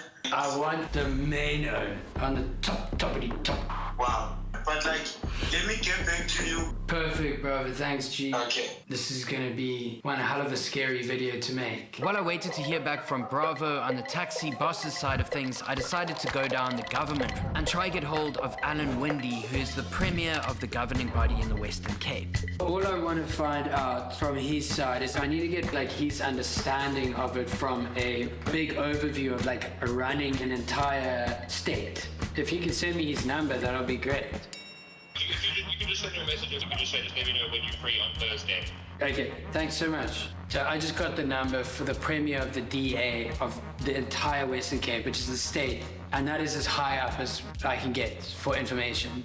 So, making me way one step at a time. Now I'm gonna message Alan Winde, and then I'll see. Oh, he's reading it. He's sitting there like at some politician desk. I can just imagine it with flags, big pictures of Nelson Mandela. He's typing. I should not stay on his page. That seems too keen, eh? Gotta be like online but offline. I'm off. While I wait for Alan Winde to get back to me, I figured it's the perfect moment to speak about the paid partner. Confirm a time. That's all I needed. For He got in contact with a government official in South Africa that quickly. The purpose of legitimacy. I feel like if you're in the U.S., you literally, going back in sub only. We tried. Literally just off-topic questions, unrelated chats. Like, brother, it's just like, Jesus Christ. Immediately back in. We tried, you took it out. I know. That's why I said we. Trying out by other donors, somebody has as much an impact on the political, philosophical, and ethical beliefs as you. Sniff, thank you for the 5. I'm glad I'm able to help. Mega, thank you for the 3. Yeah, boy, thank you for the 3. Ivory Coast, those big white taxis are called Baka. Inside those cars, the furniture is off the terrible and uncomfortable due to people being squished. Blade for the sub, JJ for the sub. 1 Fabian for the sub, 200 for the sub. Sec for the sub. Form is divided directly in the middle. On this side, you've got what's government. I was saying, though, I feel like if you're in the U.S., you're not getting in contact with, like, your government representative that easily. Like, do you think you could get on a call with your governor? Like, even your state governor, if you tried? No. I would say maybe your mayor. Like, you could get on call with, like, a mayor. Like, the guy that runs your city. I would say it's easier probably to get, like, a House of Reps representative on the call than your governor. And by law. And then on this side is what seems to be through research as something that's really dangerous. One of your senators? I would say senator is probably harder. House of Reps easier. I don't know what to expect. I'm going into the... Mayor, you mean? What's a mayor? Mayor? Oh, sorry. I need to call my mayor. Mayor. That's what I'm saying. Mayor. They're so blind. I'm off to Alan Wendy's office. I'm just gonna pull in there and like hope for the best. What's interesting to me is with all the different forms of transport, the most unregulated form of transport is the most profitable. And then this is like really common where it's just people hanging out the back of like what we call bakkies, which are trucks. But we don't question it. It is actually... Dude, that's terrifying, man. Like that with the fucking, with the trunk open. Like, it's not even, oh, if you get in a crash, everybody's gonna die. Like, bro, they're like borderline hanging out of the car. What we call bakkies. On a highway. Which are trucks. But we don't question it. It is actually pretty interesting, though. That's why I want to speak to a cop. Someone that, like, patrols the roads as well and try and get into their mind. I think that that's also a very important part of all of this. There's gonna Yeah, what are they pulling people over for in South Africa? be police outside. Just, like, hold the camera down. I'm nervous now. Hello, officer. I'm here to see Alan Wendy. We've got like an interview with him. On the program, there's nothing. Let me call him quickly. How's it, Dan? How's it, Alan? How's it going? That cool. Are you at the gate? I'm at the gate, yes. I'm gonna call him now and get him to get you in. Oh, perfect. Thank you so much. Okay, cool. Sorry for the hold up. No worries at all, bro. I totally get it. Alan met me at his residence in Cape Town, which is also known as the White House of South Africa. Oh, this guy's fucking rich. Well, he probably doesn't own it. He just gets to live there because he's an official. Holy shit. Dude, how did he get this meeting with this guy? You mind if I move things on your desk? No, you can do whatever you like. Oh, awesome. Chat, shut the fuck up about Jynxzi, please. Astro, thank you for the 7. My wife, 17-month-old son, and I watch your videos every day. Keep up the great work. Well, thank you, and thank you for the support. Aaron TL, thank you for the sub. Greg and Prod for the sub. Levi now for the sub. Lock into the video, bro, please. Mod, start timing people out that just spam about Jynxzi. It's annoying. South African. I love Jynxzi. I'm proud Jynxzi has 300K viewers. That's fucking awesome. That has nothing to do with the hell we're doing right now. Growing up, there's like this idea that taxis are dangerous. Is this true? There definitely is a rogue element within the taxi industry. Yes. And the law must follow its course there. The taxi industry should actually be the first one that says we don't have thuggery in our system. You can't have competitiveness sorted out by the end of a gun with a knife. And we really are trying to get the trains going again, because trains should be the backbone of our public transport system. That needs to be cheap. I wish we had trains as the backbone of our transportation in the United States. I will say that till the day I die. I need fucking bullet trains in the U.S., bro. We have some weak-ass fucking public transportation. That's why it's so expensive to get everywhere. That's why everybody needs a car. We could have just kept building up our trains, but then we dismantled all them and built roads because we wanted to fucking drive everywhere. Like, oh my God. You know how cheap it would be to go, like, state to state if we had, like, better trains? Safe. At the moment, that doesn't happen here, and there's a lot of accusation that the taxi industry themselves are causing the trouble. What I'm trying to understand is, what is the relationship between the taxi industry and the government? The taxi industry is a very important component of our economy. Alan then explained how tensions arose in 2023 between government and the taxi industry due to law enforcement cracking down on illegal taxis operating without a permit. This resulting in thousands of taxis being Oh my God, like somebody just getting one of these fucking cars and driving around town being like, hey, I'll drive you, give me $50. Pounded. A full shutdown of all the taxis was organized by the taxi associations in Cape Town, meaning that no one could get to work. So there's no transport, you are on our way now walking. Unfortunately, no other transport was used as people from the protest were accused of burning buses and not allowing personal vehicles to pass the road. The city was shut down for a week. According to multiple news sources, this cost the Western Cape 5 billion rand, or $270 million, which only houses 12% of the country's employees. This also left over 450,000 kids being unable to attend school. Oh my God, the taxis carried that many people there to shut down their fucking country, dude? Oh my God. To a taxi rank, to see how it works. I think making a film about this from South Africa for South Africa is exactly what the industry themselves need. You hear that? Thank you so much. All right. Really. Pleasure. I don't know. I feel like that's so polar opposite from the U.S. because I feel like everyone in the U.S., household-wise, has a car for transportation. Like, kids going to school take the bus, sure. But I'm saying, like, the broad majority of people going to work in the U.S. are driving. Maybe if you're in a big city, you're taking a train, subway, or bus, but it's like really rare that you see that. That's a really valuable. So for a whole country to basically rely on that, I'm understanding now why there's like some level of like illegality or like crime gang shit going on trying to like control it, because there's way more money to be made. Because if you were saying that in like the state of Pennsylvania, there's like a fucking taxi mafia, I'd be like, how much money is there to be made in fucking Uber drivers in you know, the middle of nowhere? Inside there. Okay, yeah, mods, just keep timing people out for like 20, 30 minutes. Meowing for Breeze for the sub. I don't really care. Just I'm going to take it out of sub only. Anybody just being annoying, bro, just time them out. Literally just time out like 180 people. I don't care. To go meet the big taxi boss. Well, hopefully. I don't know.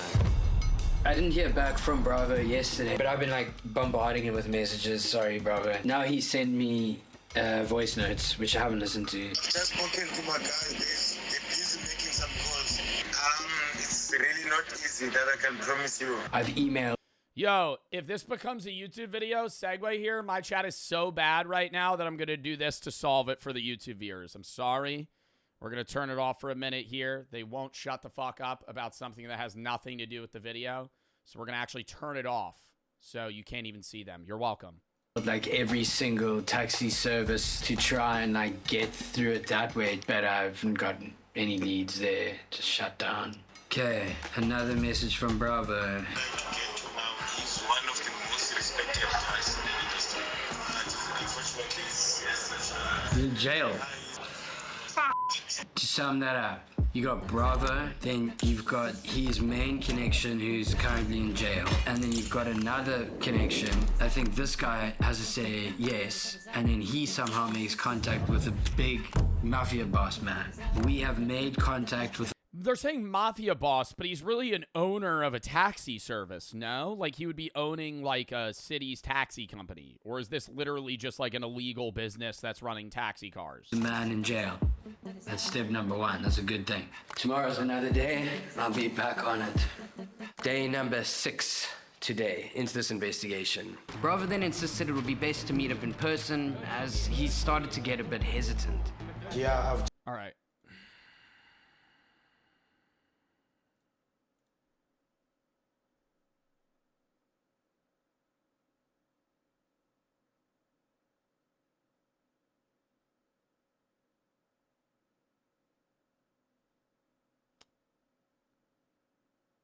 We'll wait. Like, I don't want to be like a teacher right now, man. But we'll wait. We'll wait. I'm fine with it. I'm fine with even skipping the video, going next, you know, muting chat. We'll wait. You guys are being so bad. Like, I'm not trying to be like a teacher Bart right now, but I'm like, can we just lock in sub only and out of sub only? No one will stop spamming. My mods have just timed out 500 people. You guys will not stop spamming about how many viewers Jynxzi has right now. That has nothing to do with what we're doing. I don't care, right? Like, I love Jynxzi. Everybody knows I love Junko. I don't need to know from 5,000 chatters that he has 200,000 viewers right now, okay? Like, I understand, but, like, this is just stupid. Like, what are we doing? Colin and Miss for the sub. Cag, thank you for the 2 subs. Cambo for the sub. Merce and Trey Crazy for the sub. For Breeze and Meow for the sub. Tig, thank you for the sub. Like, it's the days, bro. It's the days when there's more people, and I love being able to entertain more people, but it's like the days when I'm over 10K, chat is just horrible, bro. Like, actually horrible. Like, that's why I keep it in sub only for the whole stream. Like, I'm just letting you guys know. Right? I feel bad. It's not trying to farm money, but it's like actually so stupid. You dead ass Joe, quit being so salty about it. I'm not being salty, man. I don't know if you're rage baiting, but it's more so just like I like streaming because I want to have chat interactivity during React days where we're on the same topic of the video. And when I'm watching a video about taxi gangs in South Africa, and 85% of my chat is off-topic questions or talking about how many viewers Jynxzi has, it's like, why am I even streaming? right? Like, why? Like, I just record my react at that point. So that's like, I'm not trying to complain, but it's like, I'm just asking you guys, hey, can like we not talk about that? And it's just the only thing that people are spamming about. So, like, that's what I'm saying, is it's just like, why am I live? Like, because at that point I could just make the because it's like chat's not doing anything but talk about something that has nothing to do with what I'm doing. So then why not just record it? Is the point that I'm trying to make. Like, I don't care that you guys want to talk about Jynxzi, right? And how many viewers he has. But like, I don't like what am I doing? You know, it's just like it's just very confusing.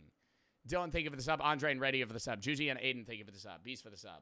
We're gonna skip this video as well because I feel like it's just dragging. We'll watch the other video about the old people town that I wanted to watch. And then we'll go from there. But oh my god. Yeah.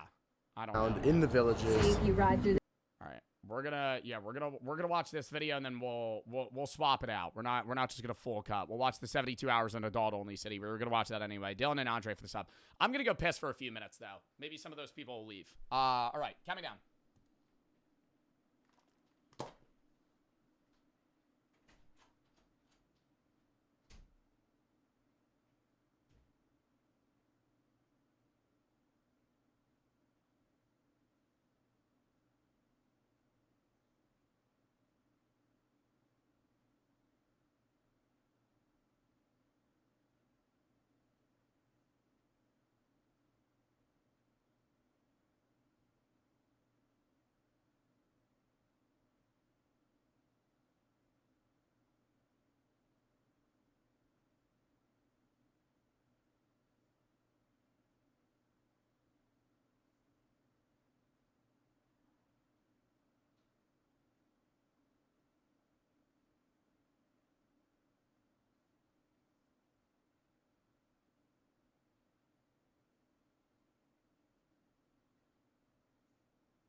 Put it in sub only the rest of the stream. I'm sorry, mods, that I kept trying to take it out. It's just any day over 10K viewers, it's impossible to have a chat out of sub only. Madison and Vexy for the sub. Wyvern, thank you for the 3. Love your videos. Thank you. Spooky and Junko for the sub. Dylan for the sub. Chat, I love streaming. I love you guys as a whole. You know, like, it's just, there's days where, like, I'm like, God damn, dude, like, could, like, fucking 4K people leave so we could actually have, like, a feasible chat. Because it's like, that's why I throw it in sub only. Because it's like, dude, you guys just spam about shit that has nothing to do with what I'm doing. It's like the most ADHD, like, brain rot, like, literally unable to just stay on topic. Like, I understand I get off topic, but we're yapping about shit that has actually nothing to do with what we're talking about. We're watching a video about taxi gangs, and people won't stop spamming about Jynxzi's view count. Like, what the fuck does that have to do with anything? And then I take it out of sub only, and it's just questions about, like, hey, how do I gain weight? Hey, how do I... Brother, stay on topic. Like, I get asking random shit when I'm just yapping, but if I'm watching a video about, like, something, don't just be asking random shit nonstop. Please. Louise, thank you for the 3. Have you ever heard of the game Video Slash Jab, Game Slash Jab? If you have any videos you want to watch, games you're going to play. I'm sorry, man. Anti-Zero, Richie, and Y for the sub. Drew, thank you for the sub. We're doing reacts today. Tomorrow, I'm going to be live at 4:15. I'm going to go over that fucking PowerPoint that chatter sent me. And then we're going to do stuff with Adapt, maybe some gaming with Adapt as well. We have Super Battle Golf with the guys. Random shit. Tuesday, I'm not live. Wednesday's the charity stream for American Heart Association at like 4. Thursday, I'm not live. Friday, we're finishing High on Life 2, starting Resident Evil Requiem. Saturday's going to be Reacts, random games. Next Sunday, Reacts. And then that next Monday, we're going to do Resident Evil Requiem. The whole stream will go from there. F Cancer charity stream in March. Turbo and Airs for the sub.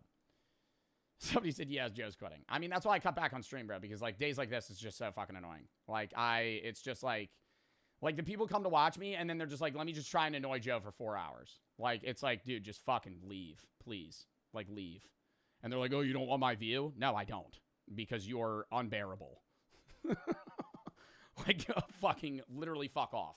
Like, please. Like, I would rather it just be like a nicer community versus you just being an actual pestilence to me the entire time. Like, the amount of chatters that will literally just yap for 3 hours in my chat and just purposely just try and be annoying. It's like, I'm like, hey, can we not yap about that? And then they go, oh, let me just be annoying. Like, I just don't get it. Connor for the sub, Fart and Airs for the sub. I don't want to say as well, like, the European viewers were acting better, but the day that I went live early on Friday was a React day, and chat was awesome. I don't know what it was. We still had the same amount of viewers. Chat was amazing. I had it out of sub only. There were 10K people, and it was great. It was great. There was no problem. It was like, there was like, yeah, obviously shitty chatters. There's shitty chatters every stream. But it was like, I don't know what it is, man, but it's like when I'm streaming like the EST time, it's like, dude, I'm telling you, it's like, it's literally, it's the younger skewing audience members that are just so fucking annoying. Like, I just can't deal with it. Like, I don't know. Biff, thank you for the sub. Luke, thank you for the sub. Law, thank you for the 3. Richie, thank you for the 3. I'm sorry, I'm not reading bit donos right now. Lock in. Lock in. We gotta get, I don't want to just yap about chat right now. It's the 12-year-olds, but it's just people in chat that are just trying to be annoying, man. It's like Gen Alpha kids, dude. Oh my God. Because my average audience member is like fucking 17, 18 on Twitch. It's older on YouTube.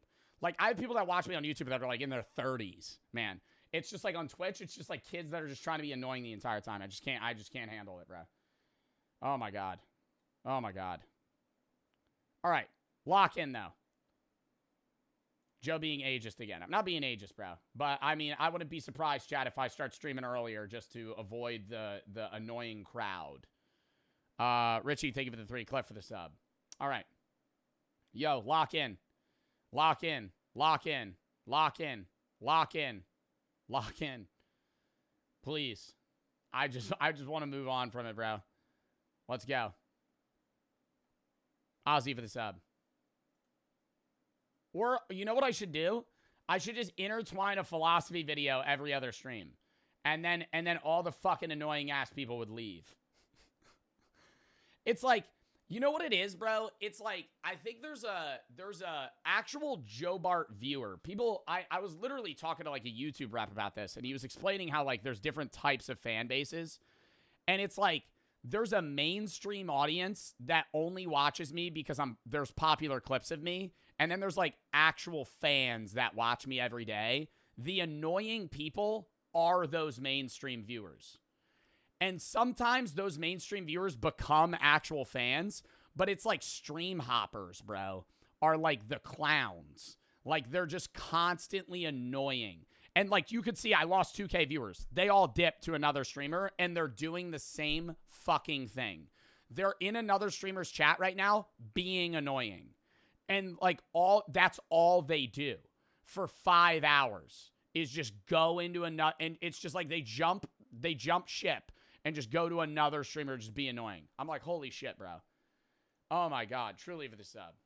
Like, they're not real people, bro. It's like, how are you an AI that's just like, let me be as annoying as possible? Move on. The majority of you guys are awesome, right?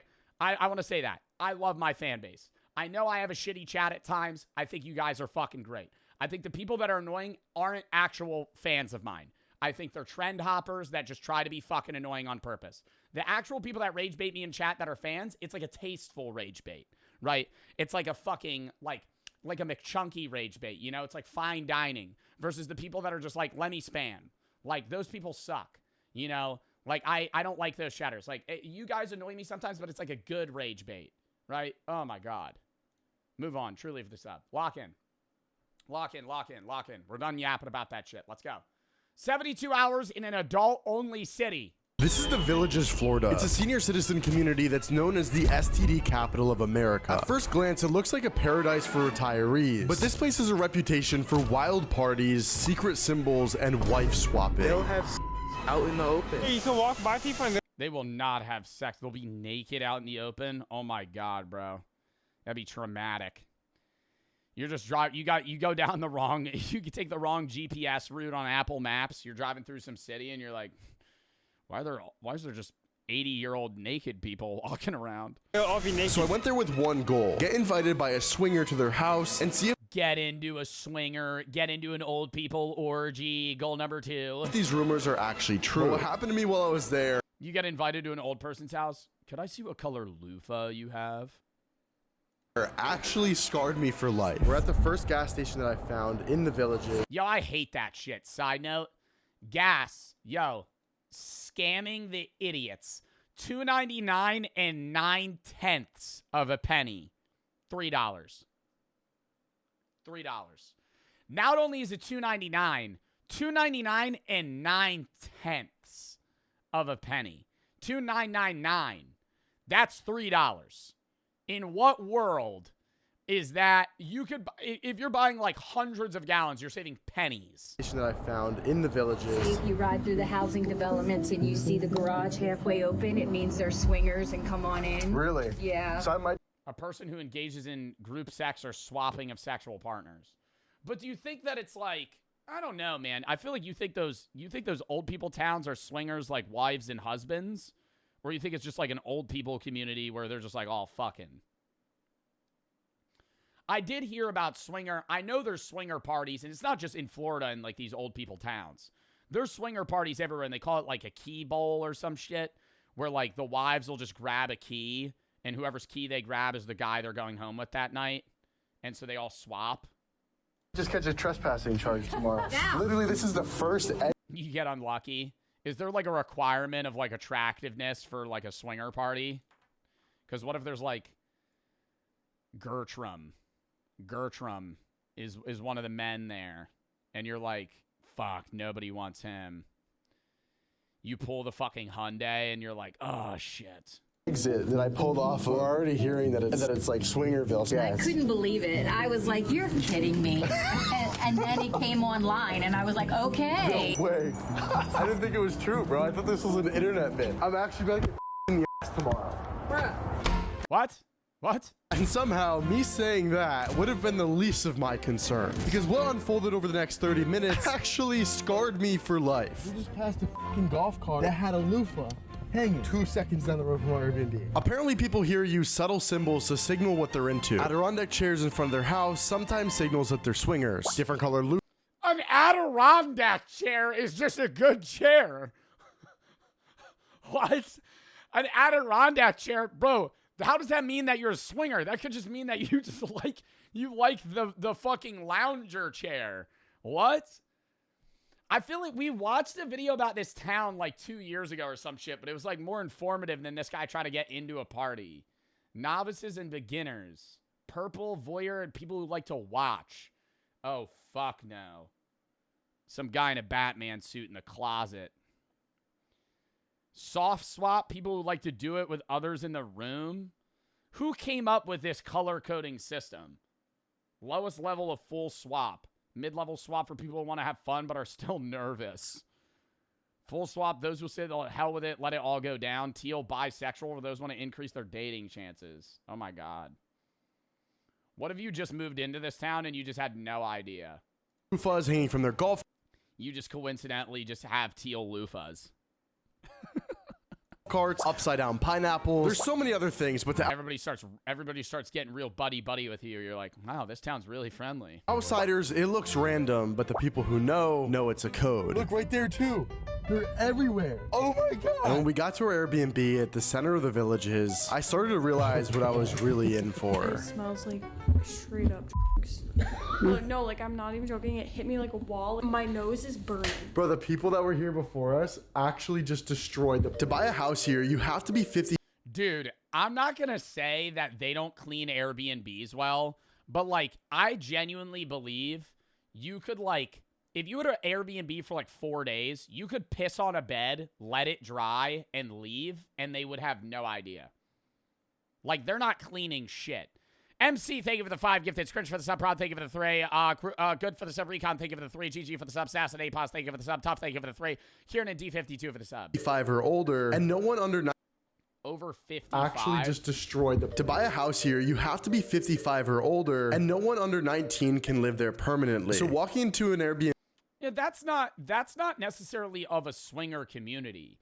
Like in an adult-only neighborhood is very common in every state. Over 55's crazy? It's not.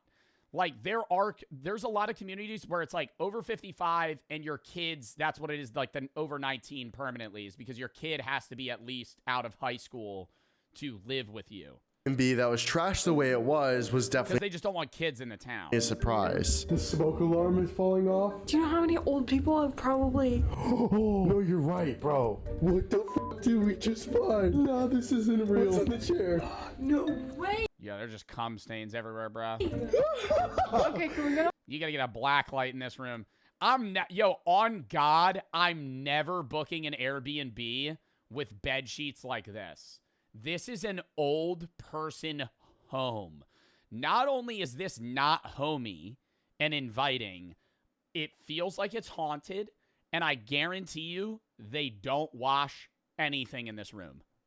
Nope.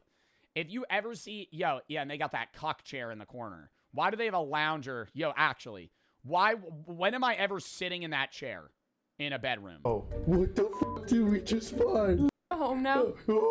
And the more we went through this house, the worse every room got. Terrible, foul smell of old man in here. Nah, I don't want to stay here. This is really not bad, as long as there's no bed bugs. Is there white stuff on the dresser? Bro, stop pointing things out. It's probably just ice cream. It's probably just ice cream. They probably just spilled ice cream. Brought us to an STD. Dude, stop. Infested. I wonder how much do you think this Airbnb was a night? It's like a 2-bedroom. Oh, how are you? 2-bedroom fucking Florida home. Probably $150, maybe $200 a night. Dude, Airbnbs are expensive. We're foreigners. We just found out this is like a swinger place. Yeah. Is that true? You'll see the loofahs. That's what we heard. We heard it at a gas station. Them. Yeah, that's very much true. Do you know how we could get in on that?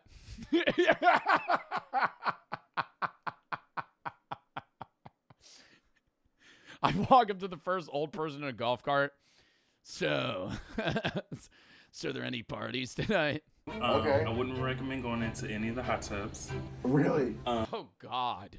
And what, do they not clean them? You could get like a bacteria infection. What is that called that you could get that from an Airbnb? Or just like dirty hot tubs in general? It's like a type of rash. Hot tub rash. Pseudomonas folliculitis is a hot tub rash. And you can get them from like dirt. No, it's not ringworm. Is this ringworm? Also, shave the stomach, brother. Please. Ugh. There's literal stains on our bed in this Airbnb. Really? Do you want to see? That sounds fucking weird. No, you will find them more often than you would think. Go to the pools, but don't go in the hot tub. Oh my God. Why do you say the hot tub? Like that? It's because they're not cleaning them. Bon appetit. And as I walked inside, Because you're supposed to like drain a hot after every guest. Aren't Airbnbs supposed to like drain and clean a hot tub? things started getting weird. I just saw this. We gonna be great. Just eat every day. Bro, this can't be real. The more we realized that it was an actual safety and health violation to stay there, we went to a nearby hotel. And boy, dude, I want to see a YouTuber try and get in one of these parties so bad.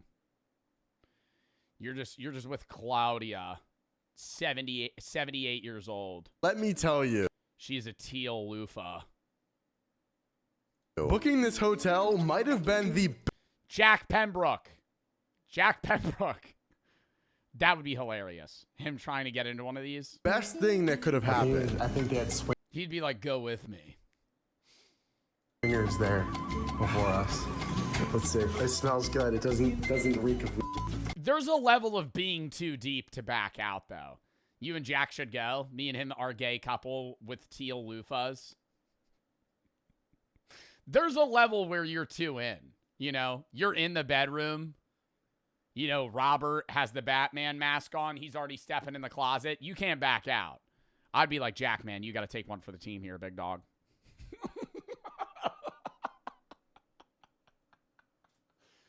I'm like, yo, I'll sit in the cock chair, man. I'm not doing it. I'll sit in the cock chair, bro. I'll say I'm into that. After thoroughly inspecting our hotel room, we went to bed for the night because tomorrow would be a traumatizing day for me, to say the least. I kind of want to get one of every single color. Oh God. Oh my god, I just realized we're gonna be walking out of here. So this is a humiliation ritual. I'm not even sure. Right now I'm buying loofahs to help with today's game plan. Apparently these loofahs all have different meanings. Oh my god, is he actually gonna try and get into a party? Depending on the color, and they indicate what people are into. Want me to jingle your bells? So as I walk through this Walmart, I get bombarded with looks by old people who either want to get with me or think I'm a creep. Getting looks right now. I look like the freakiest freak. Well, if the shoe fits. Oh my goodness gracious. Someone's gonna probably approach me. I'm not even kidding. Why are you laughing? Oh, because it could be you're doing stuff for bathtub, or it could be the Villages thing. The Villages thing. That's the name for it. The Villages thing. Okay. What are you doing? Do these mean anything? Any of these colors? I don't know. I don't either. I'm sure someone in here does. Yeah, if you can look it up on the thing. Okay, so I came here with the plan of investigating this to see if it was real. I'm a little bit over my head right now. This one looks right. I don't know. Wait, what is the pineapple for again? What is the pineapple? People are looking at me because of the camera or because of what I'm holding.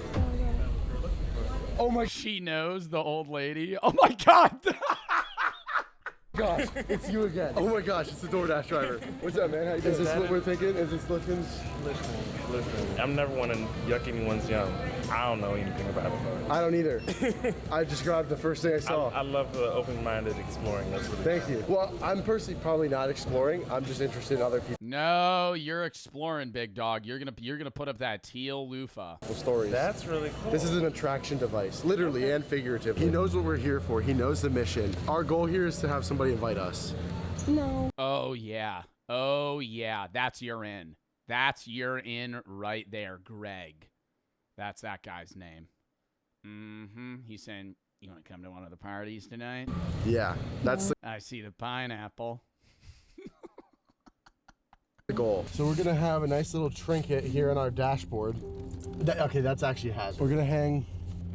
The game plan is super simple. We're gonna drive around all day today with my front windshield looking like this. How often do people actually stop you? Will anybody say anything? I'm very curious. I have to find out. And after about 5 minutes of driving, we saw this car with what looked like yellow loofahs. Can somebody please can somebody please get Marlon to go to one of these cities and not tell him that this is what it's about until like they're in the party?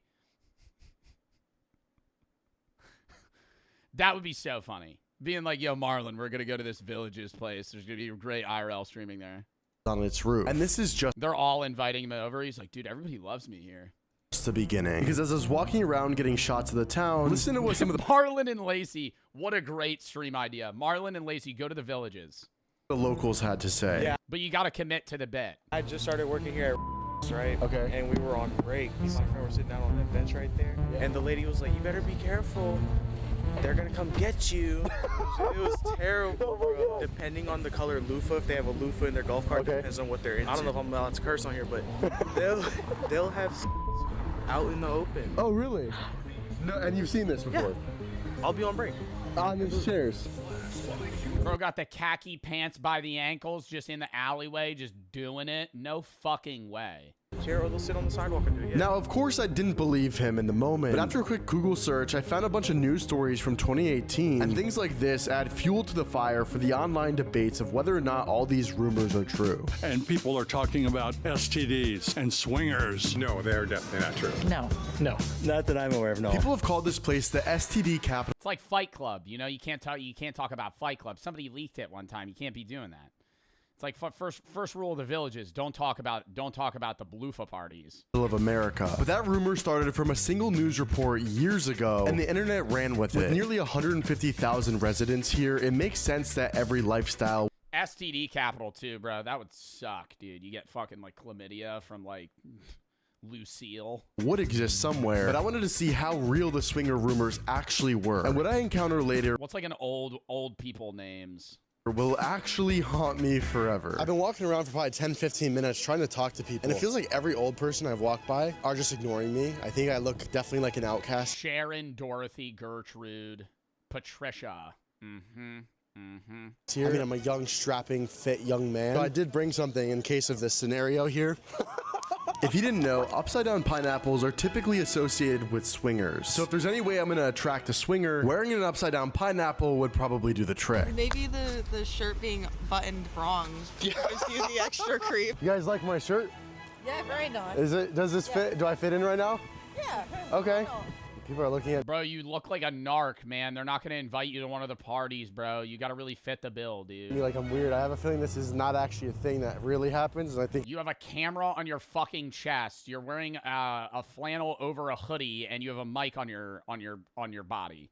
it's more so just a With that in mind, how would you know? Because he's got to wear a wire. I watch a lot of John Kiriakou. You got to fucking invest into this bit, man. I created a rule that I have to abide by the entire time I'm in the villages. I am not allowed to take off this pineapple shirt, no matter how embarrassed I get. So I walked into the local restaurant to see if anybody would come up to me. Oh my God, I look insane. Oh my gosh, I need to be put down. Chat, this is crazy. And I remember walking through this restaurant and seeing the amount of people rubbernecking to look at my shirt and how mortifying it was. Up there with some of the dumbest things I've done. Oh my goodness. Oh my goodness. Oh my God. And as I go to sit down, I'm quickly spotted. Any minute now, I'm expecting someone to approach me. And after about 5 minutes of ordering food, I've got a new set of eyes on me. My husband and I love your shirt. Oh.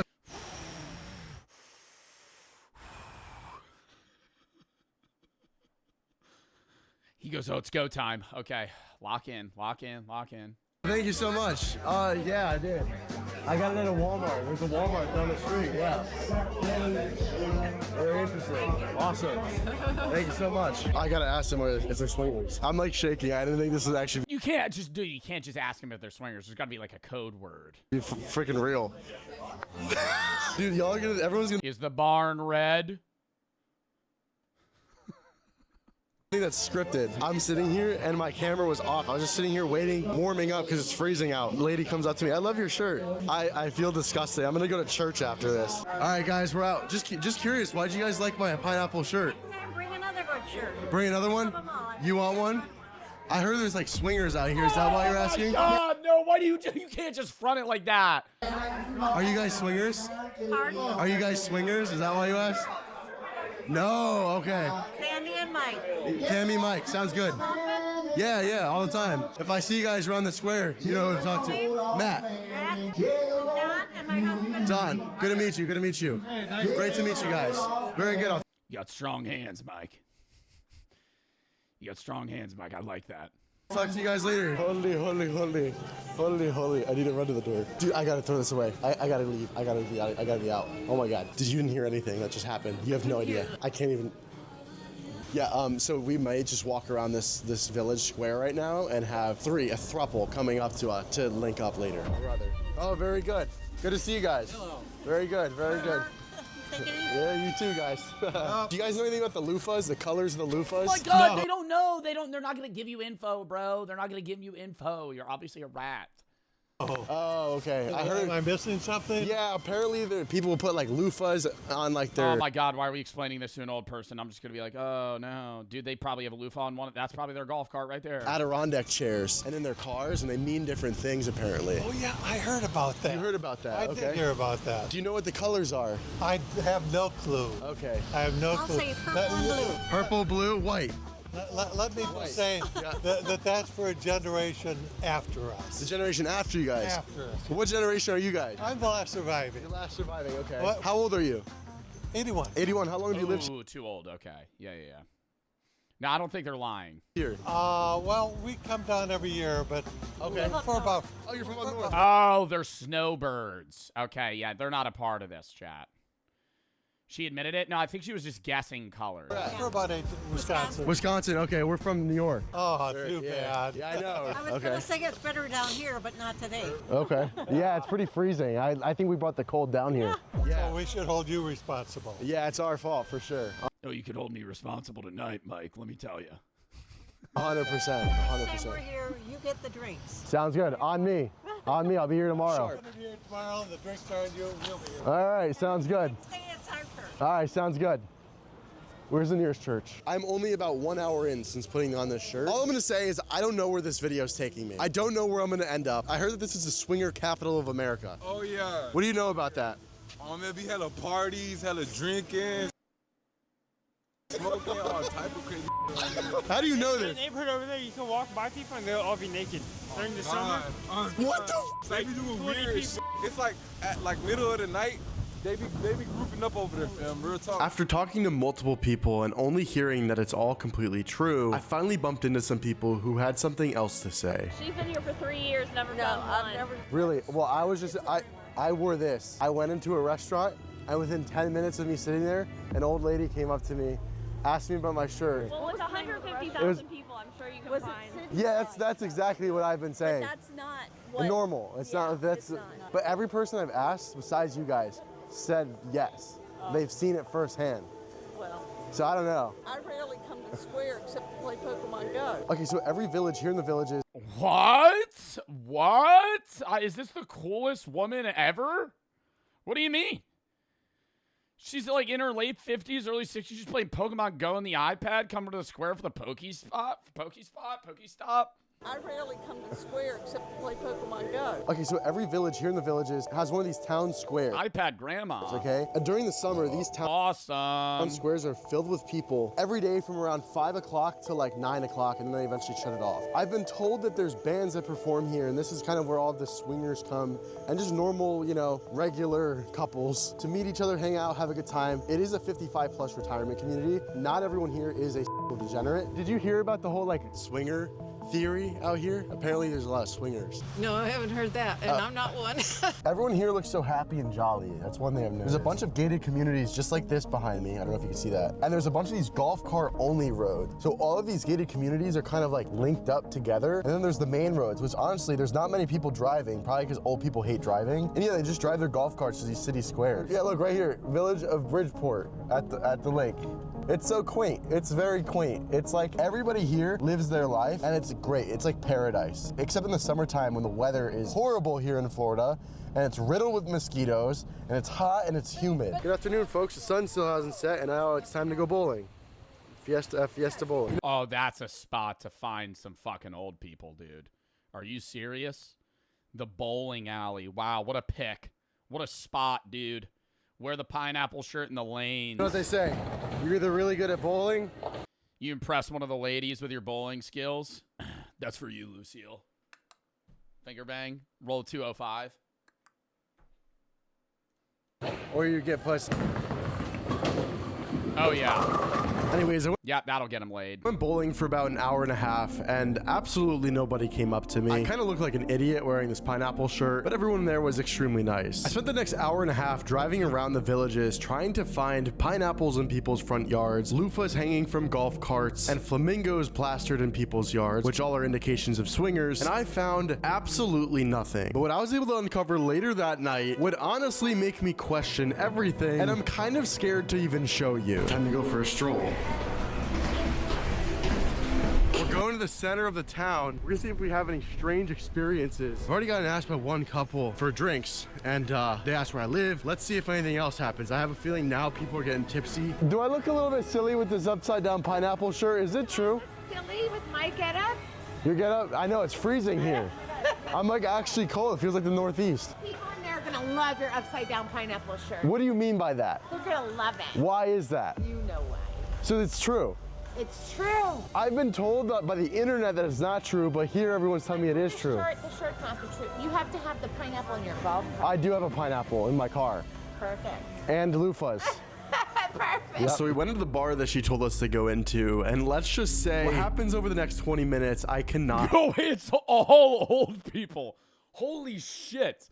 Like, I know a lot of, like, restaurants and bars tend to be people, like, over 50 in general, but, like, this is, like, I understand it's the city's, like, 55 and over. Dude, like, literally everybody at every chair is, like, 70. The amount of silly looks I got in literally 2 seconds of coming in here is scary. Dude, you gotta start fucking doing some laps, man. You gotta start scoping the area. We are inside that bar right now. That lady gotta start chirping, man. Lady told me to go into because there are swingers. Everything's fine right now. I'm fine. Please tell me you're Joe. No. You know who would do this is Chris. I think I could deadass convince Koshard to go to the villages. Yeah, not Joe. I'm not Joe. I'm not Joe. I'm Matt, but people call me Charlie. Imagine she just aired me out. She's just like Joe Bart. Charlie. I may remember Charlie. I'm Dolores. Dolores. Dolores. That's an old woman name. Love that name. Beautiful name. And what are you drinking? Water. Oh, you just I'm the DD for tonight. Yeah. Oh, she's gonna try and get you drunk. Good. And what are you drinking? Charlie. My name's Matt, but people call me Charlie. Charlie. Okay. Yep. I have a boyfriend. I don't need a bunch of guys calling this sex symbol. Well, you got one right here. Oh, there you go. That's Charlie. I know. Charlie. I don't remember his name. Why is that? Do I look familiar? Almost 83 in March I will be. I can't believe I... You don't look a day over 29. Oh, yeah. Now listen, Charlie. I don't have my boots on, so don't spread no more shit. Okay. We want to see you on the dance floor. Oh, I can't. Oh, I used to dance every dance. Well, I can't because my back is shot. Mine too. I got scoliosis surgery. Yeah. And I had 3 surgeons say they can't do anything for me. Really? Oh, I hate that. I got back and shoulder surgery too. I say every year I'm closer to being fully bionic. Oh, yeah. Like a robot. Yeah, I have a knee and a hip. I'm gonna need that soon too, probably. Otherwise, I'd be out there shaking my shaggy. Swinger capital of America. Is that true? No idea. Yeah, no idea. Okay. I heard this is a... I applaud your shirt for here. Thank you. Why is that? I heard this is a swinger capital of America. Is that true? Oh, 100%. I've been a bartender here for 23 years. Oh, you right there have a bunch of... Oh, he's gotten into some of these fucking parties, let's be honest. But he's been a bartender here for 23 years. I'd say, give me the inside scoop, pal. What are these parties like? Eyes on you right now. I know. It's a solid move. Yeah, I keep seeing you here looking at my shirt. I heard it's the swinger capital of America. Is that true? It's all right. I wouldn't say swinger, but just, you know, it's a good place for singles. A good place for singles. Okay. I'm single. Oh, okay. I'm not, unfortunately, but yeah, you do that. Oh, good evening. How are you? Good. How are you guys? Good. What do you guys think about my shirt? What do I think of your shirt? It's buttoned incorrectly, but yeah, it's good. I went inside, and some people were coming up to me because the upside down pineapple. I wore this by accident. I know there was a meeting to it. I'm not going there. Sorry. Okay. You're on your own that way. No. I'm not going there. No. Wow, so they all know, but like some of them are about it, some aren't. No, I wasn't asking. I'm just saying, like. No, so the joke is. Keep walking. Well, I didn't mean to bother you guys. Seriously. All right, don't be a dick. Interesting. Yeah. You guys have a good night. I think you're in the wrong neighborhood. Oh no, what are you gonna fucking hurt me? You're in the wrong neighborhood. What are we in Kensington? What the fuck kind of stupid ass comment is that?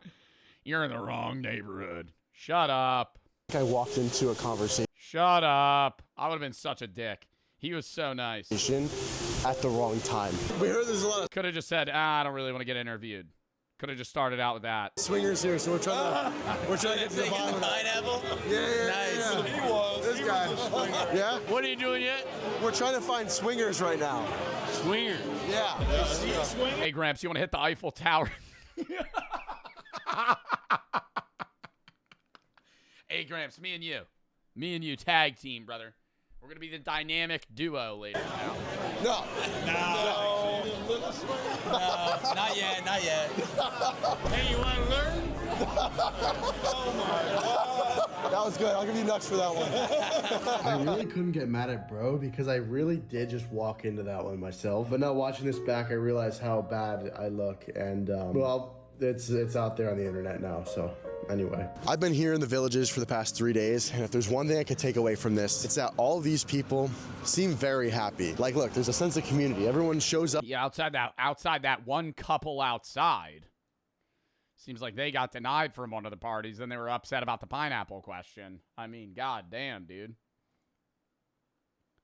That felt weird.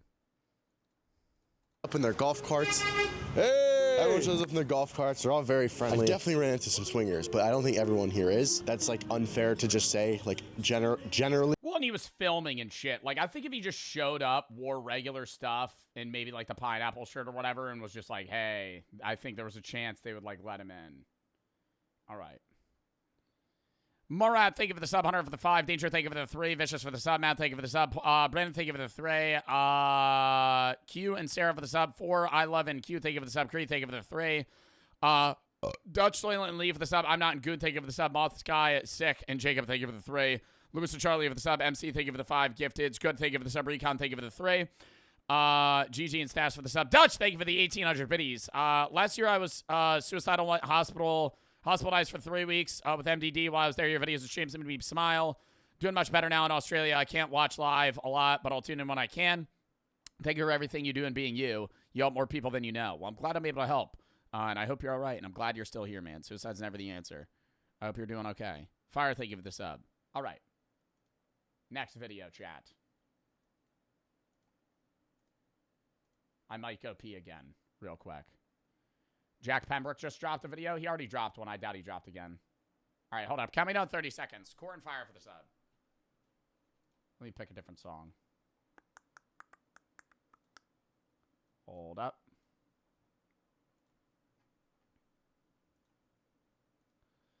Count me down.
Lock in, chat.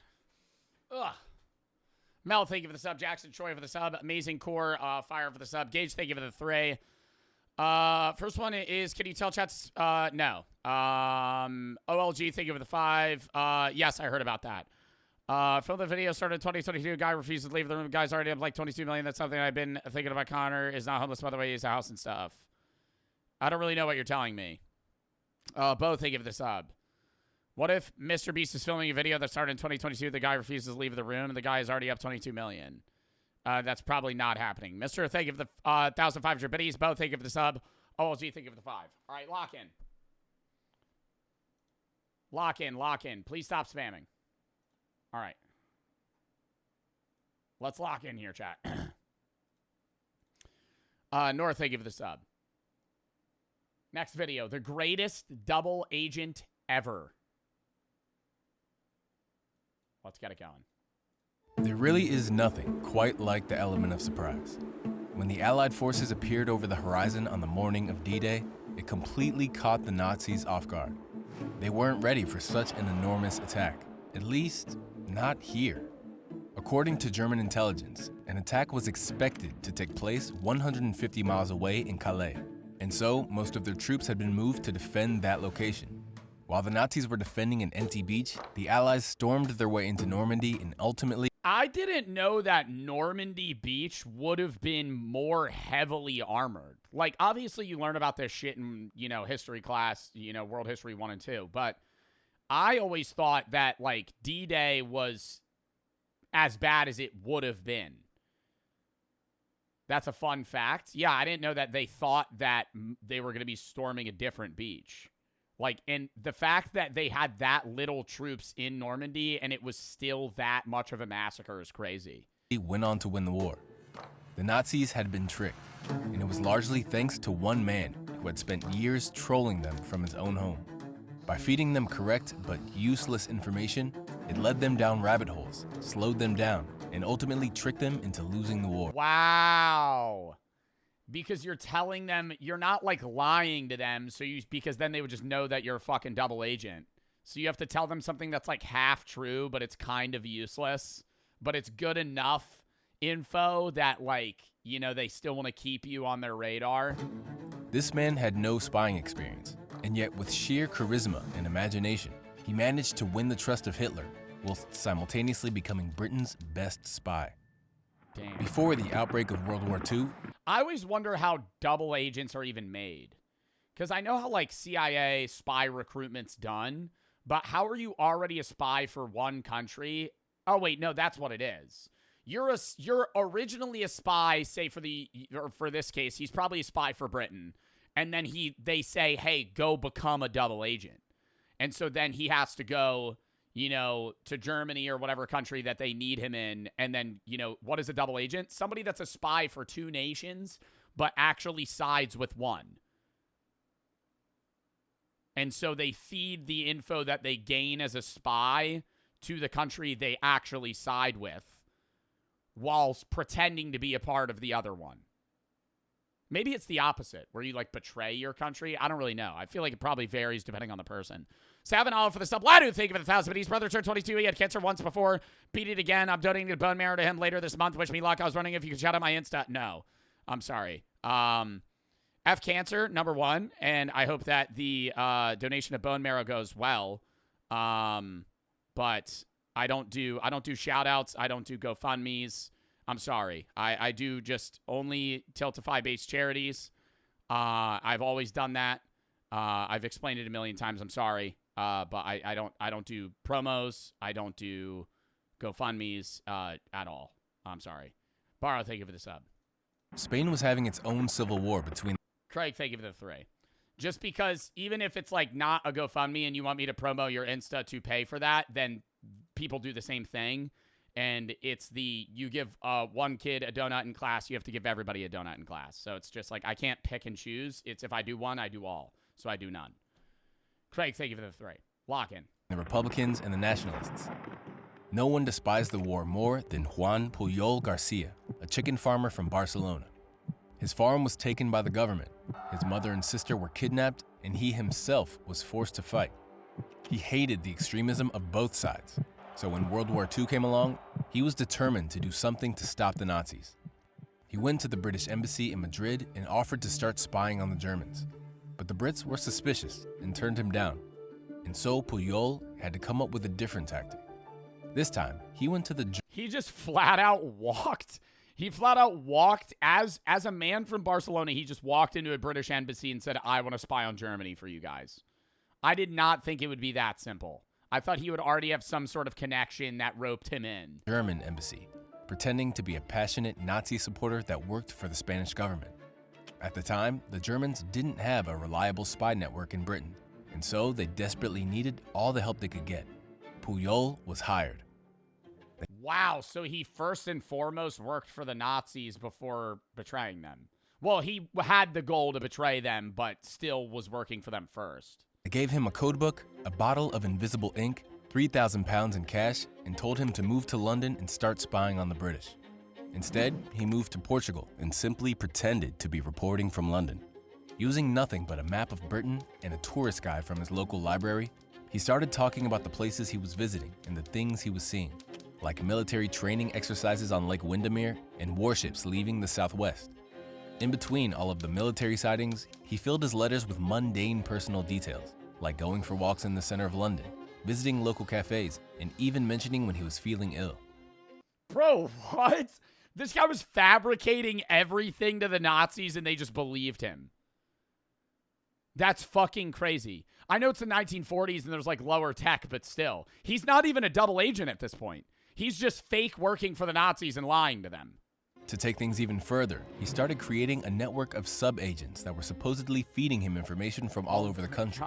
There was the Swiss-German businessman stationed in Liverpool, the Venezuelan student in Glasgow, the Portuguese man living in Wales, and the pilot that had agreed to carry his letters from London. Each agent had a detailed backstory and family members that Puyol talked about at length. Of course, none of these people actually existed, but if the Germans ever called him out on anything, his sub-agents could take the blame, since they were the ones reporting the information. This guy's a fucking genius. Didn't they say he was a farmer in Barcelona? How does he just know how to do this? He goes, oh, let me create 4 fake people that could fucking take a dive. You missed bits? Please don't send bits right now, Chad. I'm sorry. I'll read the bits, but please do not send bits right now.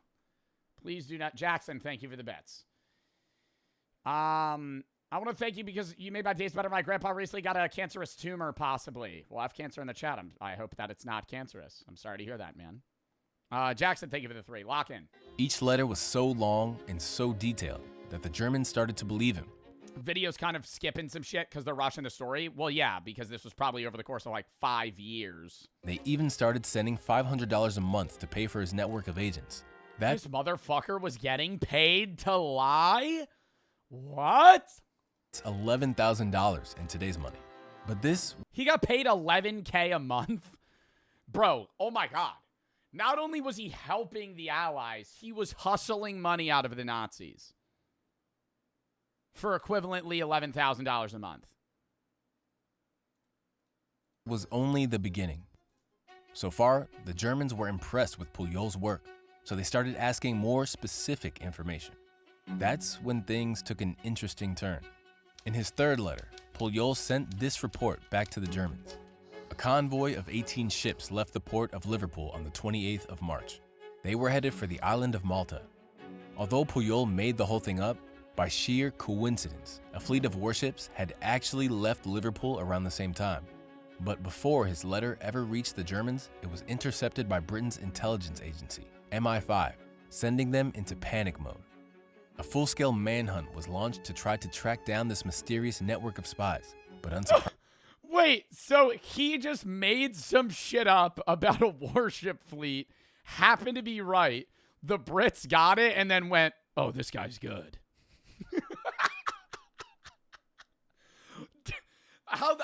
Why is this not taught about in history class? I feel like this is the shit that people would be like, oh my God, this is fascinating. This guy's just lucky as fuck, too. Surprisingly, they found nothing. It wasn't because until... he doesn't even live in the UK. He's just making shit up off of a fucking tourist guide. They really started reading through Puyol's letters that they saw something odd. According to one of Puyol's agents, people in Glasgow will do anything for a liter of wine. This sentence gave it all away. A liter of wine? This really didn't reflect the typical Scottish drinking habits, and Britain never used the metric system. The Brits then learned that the Germans had actually wasted time and resources trying to hunt down Puyol's fake convoy of ships heading to Malta. What, and then they recruit him? It became clear that whoever was writing these letters, they were feeding the Nazis false information to confuse them, and it was working. MI5 were so impressed that they tracked down Puyol and decided to turn him into a real British spy. And in April 1942, Puyol moved to London for real and was given the codename Garbo. Now, with access to And now they could actually give him real useless information. So he's no longer just fucking lying.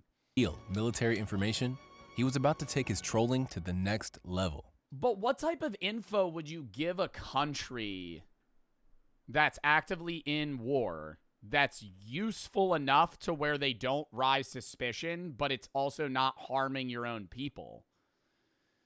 Because, like, obviously, the final thing you would do was the day of Normandy where you would lie to them and they were like, oh, that info is shit. But, like, what are you telling them that's good? Account info? Yeah, maybe, like, training, just, like, giving them stuff about, like, it's something they would be able to find anyway. Like, how many tanks they have. No, but even then, that's useful enough to where, like, then they would be able to counter that. The Allies were planning to launch a surprise attack on the north coast of Africa, where Nazi forces were gaining power.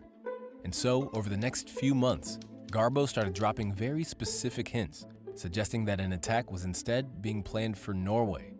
One of his agents saw military mountaineering drills taking place and Canadian troops gathering in the east of Scotland. Another agent heard rumors of Russian troops advancing westward. Without ever mentioning Norway, he gradually painted the picture that it was the likely target, drawing the attention away from Africa.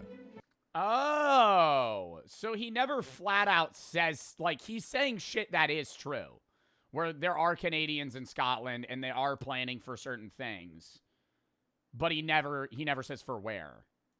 Hitler himself was particularly worried about this attack and ended up moving hundreds of thousands of troops to protect the Norwegian borders. Garbo's next move was a stroke of genius. With the African invasion set to take place on the 8th of November, Garbo wrote another letter to the Germans, this time detailing exactly how the Allies were going to carry out the attack. He dated the letter the 1st of November, but purposely held onto it for another week. The letter arrived in the hands of the Germans on the 9th, but it was too late. Oh my God! No, there's no fucking way. So he tells them, so they just go, oh, it just got late in the mail. I wish we had this sooner.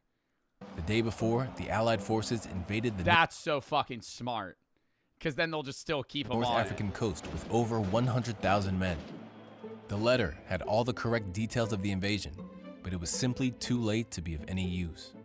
The Germans, however, were amazed by Garbo's work and replied, "We are sorry it arrived too late, but your last report was magnificent."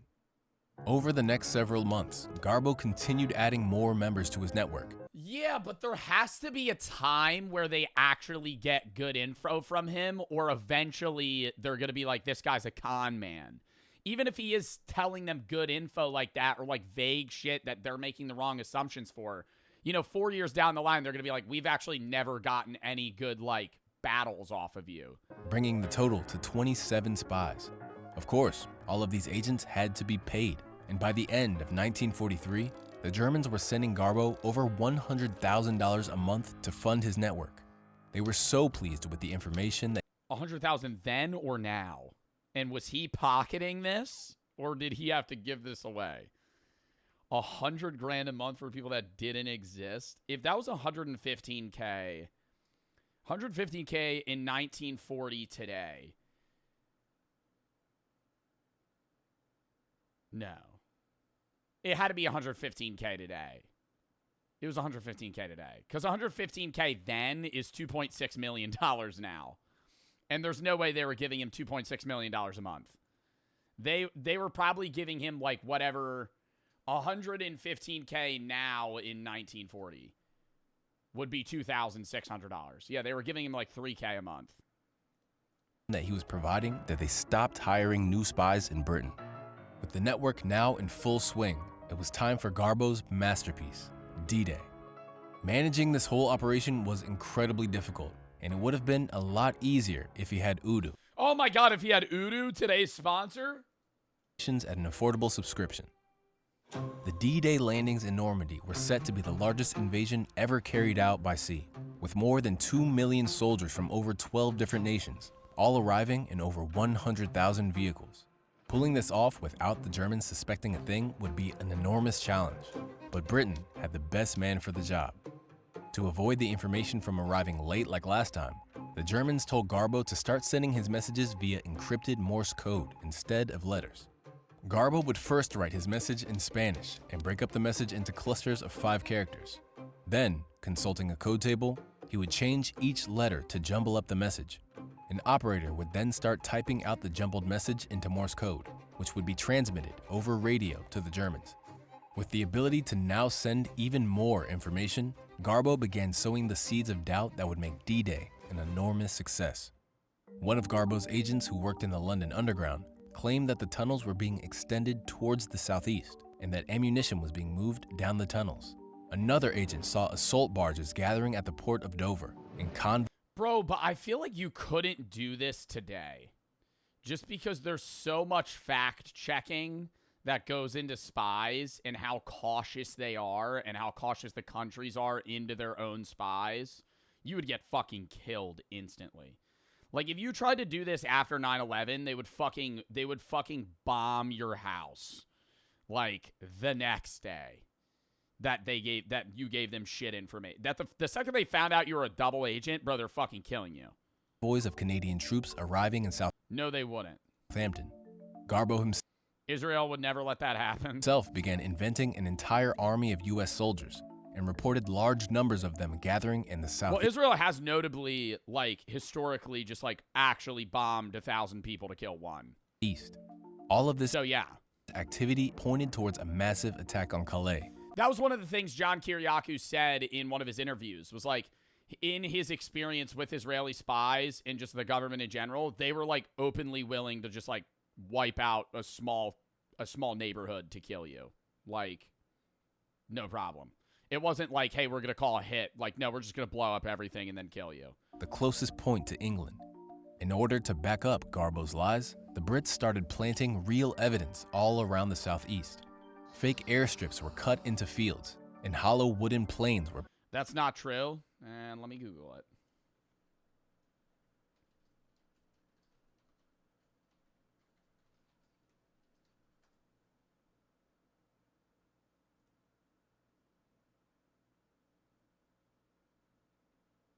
Even recently, between October 7th and November 17th of 2023, Israeli military dropped 600 destructive 2,000-pound bombs with the capacity to damage hospital infrastructure, kill or cause several injuries hundreds of meters away from hospitals. Like, if they, like, historically, I'm talking, like, even, like, 15 years ago, like, if they knew where you were, like, they're just bombing you. I'm not saying the U.S. hasn't done that either, but... placed at the side. German planes. That, my point, the thing that I'm trying to say, before that chatter butted in that I got on this off-tangent rant, is that, like, if you were to attempt to do some double agent shit today, it's a lot more complex than just flat-out lying with info. Like, you're not going to be able to just fucking feed them this shit for 5 years before they find out. Like, they're going to fucking find out a hell of a lot sooner. Started bombing these fake sites, so they knew it was working. A gigantic fake oil storage facility was set up in Dover, and photos of King George visiting the site were placed in the local newspaper.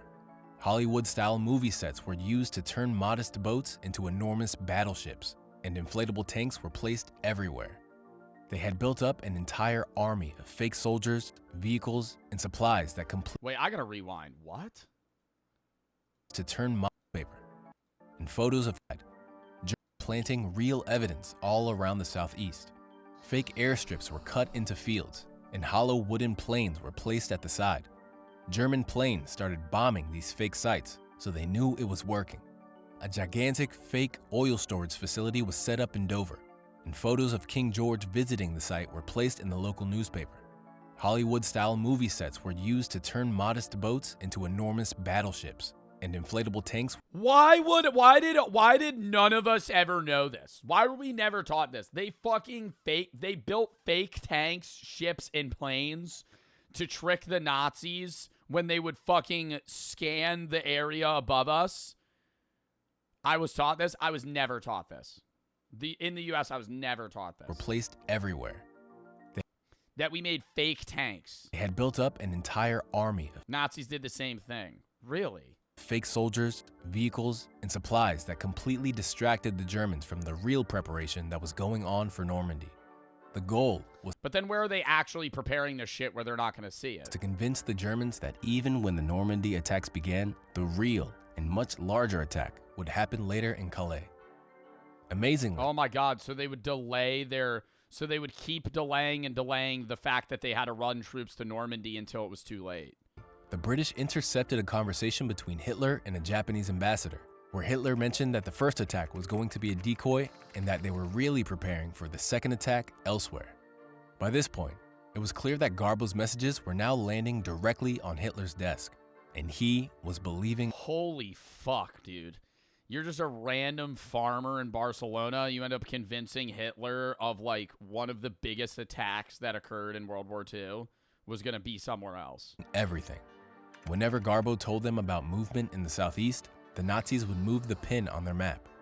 They made the crucial decision to move hundreds of thousands of troops to defend Calais. That was hundreds of thousands of troops that wouldn't be in Normandy.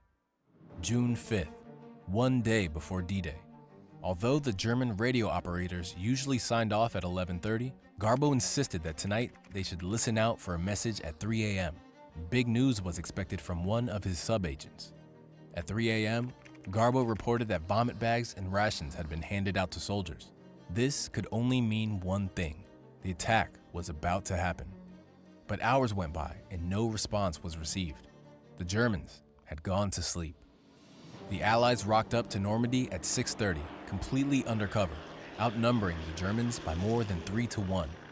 It was a brutal day, but the Allies managed to secure their entrance into France, and over the next 6 weeks, continued piling troops, vehicles, and supplies in through the beaches of Normandy. I feel like he's still downsizing how many fucking people died in Normandy. Like, D-Day was a bloodbath. Normandy death count. The Normandy campaign resulted in 425,000 Allied and German troop casualties. On D-Day, in the first day, which is D-Day, 4,414 Allied personnel killed on the first day. And that's basically just on the beach. Like, dude, they had a run onto a beach that had spikes. Wait, let me actually just look up an image of D-Day, because they have pictures of it. D-Day beach spikes. They had to run onto these fucking...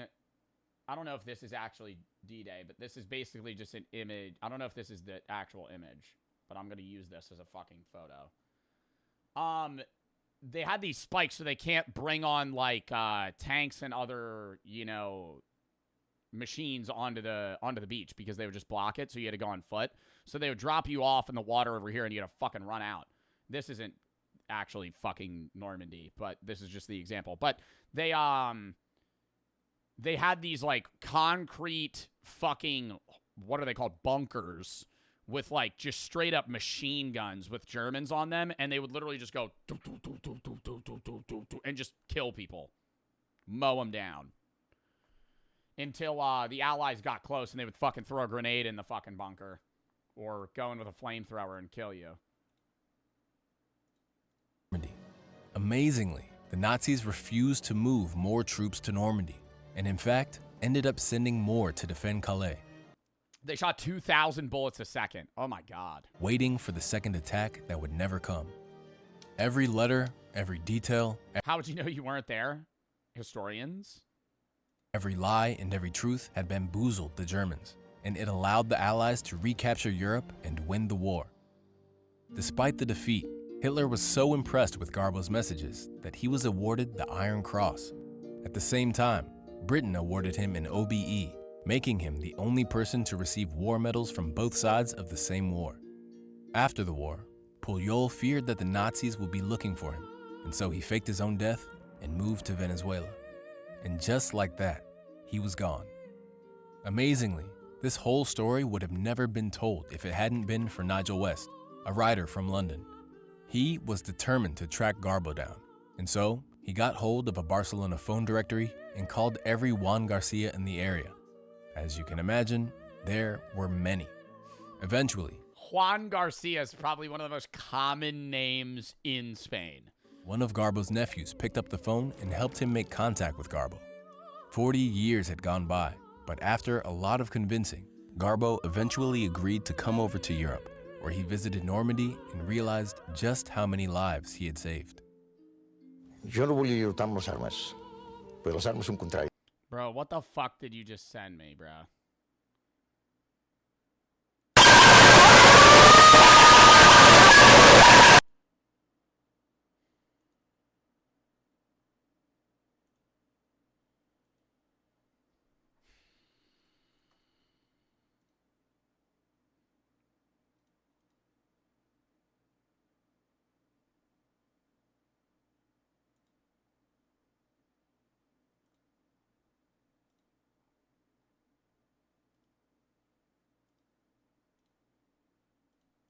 Jo vaig fer la guerra i tinc l'orgull de dir que no vaig disparar un sol tiro. Yeah, that's wild. He provided so much for the Allies in the war without ever, you know, putting boots on the ground. Thanks for watching, and I'll see you in the next video. That was a great fucking video. That was a great fucking video. The fact he got a medal from both sides kind of amazes me. Do you think he kept the one from the Germans? Gaslighted, bamboozled to play the Germans. He got awarded for good work. Butter and the Young for the sub. Mister and Buddha for the sub. Kai Durst, Jesus and Ski, thank you for the 1,000 biddies. W Straight Pull for the sub. Jazzin. Gavin to JP for the sub. NT for the sub. Tattoo for the sub. Nutella, thank you for the 3. Can you shout out my stepbrother Sonar? He's a great fan. Shout out Sonar. Jazz, thank you for the 3. How's your day? Good. How are you? Kirby and Walter for the sub. 0 for the sub. Black, thank you for the 1,000 biddies. All right. Next video, chat. We have 2 more. We have first a short horror film and second a philosophy video. Which do we want to do first? Can we do a poll? What did that one guy send you? It was a picture of fucking Jeff the Killer with that screeching noise behind it. Which do we want to do first? Can we do a poll? Also, I might take my 4th piss of the stream. I have a very small bladder.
Lock in.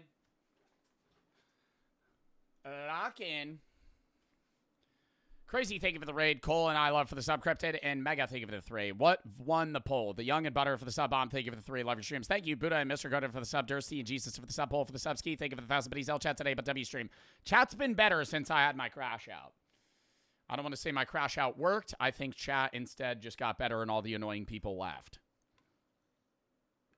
But yeah. For the first, like, half of stream, it was ass. Now I think it's a little better. All right.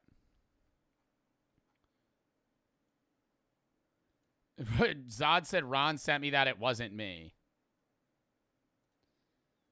Did Ron send that in my chat? Skits for the sub. Ved, thank you for the 3.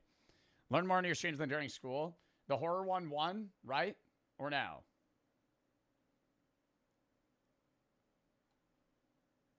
Jynxzi got scared by what Ron sent? I got scared by what Ron sent. The fuck? Oh, yeah, you actually typed it in my chat.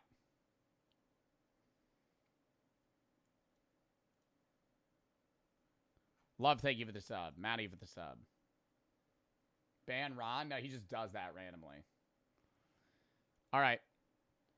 Chat, horror video first. And then we will hop into that philosophy video. Mir, thank you for the sub. Love for the sub. Lock in. Method.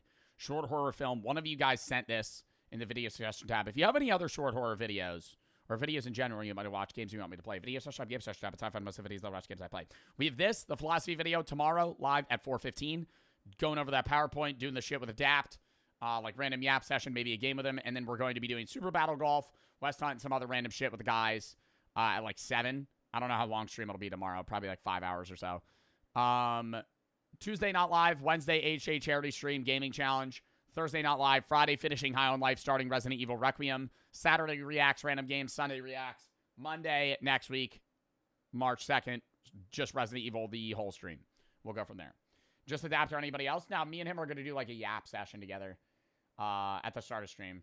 Probably around like 4:45 or so. So I'll just yap for the first 30 minutes. Then we'll talk to him, maybe play some games. And then around 7 or so, we're going to do like friend slop. Mary for the sub. All right, let's go. Method. Short horror film.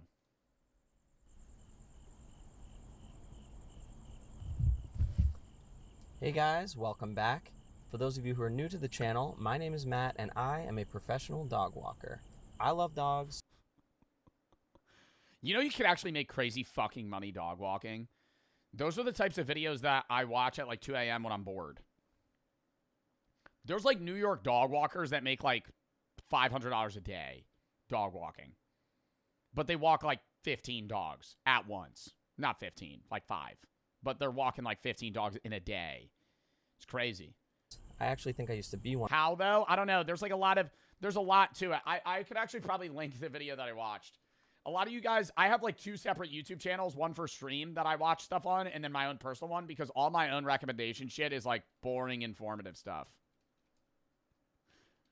It's like a dog walking business video. Oh my God. I don't even know what it was on, but it was this woman that was like, I'm going to try and earn money dog walking. And it was it's like in practice, you're like, oh, you just got to walk dogs. No. Because you have to know the type of dog, how to train them, how they act. You have to, remember their allergies or whatever the fuck. Then you got to walk them multiple miles. So you're doing physical work too. And you have to like bounce all around the city to get them in a certain amount of steps. Oh, it's fucking hell. It's hell. One in a past life. And tonight I'm going to take you on one of my runs to show you some of my methods on how to get the coveted 5-star review. All right, let's do this job together. So I just accepted this one earlier today, and I've just arrived at the address. And the owner actually said that he. Oh no! Is this how this is gonna be? He's gonna go pick up the dog, and the dog's gonna be gone. It's gonna be something else in the house, because they always had. That was one of the parts of the video I thought was so weird. Is that the dog walkers in New York have a key to their fucking client's apartment? The trust you have to have in somebody to give them a key, because they walk the dog when you're away. So that's part of the craziness of the business, is you have to get them to trust you to give you a key so you could walk into their house when they're not there to come pick up their dog and, exercise it. Who the fuck gives a dog walker a key? Somebody that's not there. Like, I would never do that. Anyways, that's definitely what's going to happen here. It's going to be a fucking skinwalker. Dog's going to be dead. The channel, very cool. But seriously, praise and reviews like that, they really do mean a lot to a guy like me. All right, so it says that this dog's name is... Yo, I had such a bad experience. I'm going to pause a lot. Sorry, when he referenced the 5-star review, it really got me going. I had such a bad experience at a restaurant the other day that I actually almost reviewed it on Yelp. And at that point, I literally had to take a step back and I went, don't turn into an unk. Don't do that. I was like, I can't become a Yelp reviewer. Like, I look at Yelp. What is Yelp? How people review, like, businesses and restaurants and stuff. And I almost gave a restaurant, like, a 2-star. I reserved it. I asked for a corner seat. They put us by the door, and it was cold. There was one bathroom in the entire restaurant, and there was, like, about maybe a capacity of 100 people. I stood in line for the bathroom for, like, 15 minutes. There was, like, somebody vomiting in the toilet. I was like, what the fuck is this experience? The food was all right, but a little overpriced. I was like, I'd give this place a 3-star, tops, you know? It had, like, a 4.8. I was like, disagree with that. Why didn't you do it? Because, Javi, if I gave them a 3-star, I would feel bad.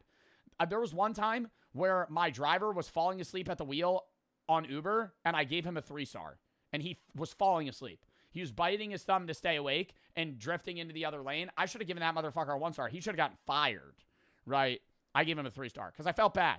I was like, dude, I'm giving you a 5-star even if the experience is subpar most of the time. Toby, he is 30 pounds, and he's a 4-year-old shepherd mix. He loves cuddling and oh, you little puppies. You little puppies. Cuddling and watching I Love Lucy. Aw. Says he is shy and can be a little overprotective of his home. Who isn't? But just play fetch with him and he'll love you forever. He about to walk in there. It's going to be some dude in a dog costume.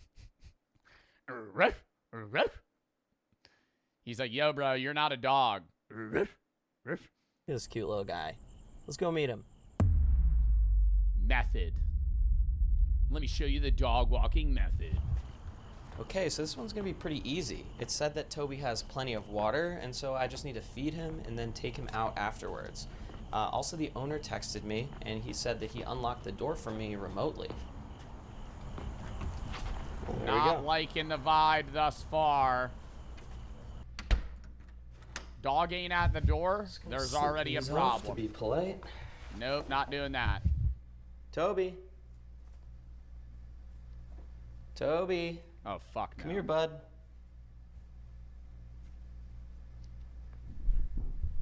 Chat, it's not AI. Are you stupid? Like, what are we talking about AI?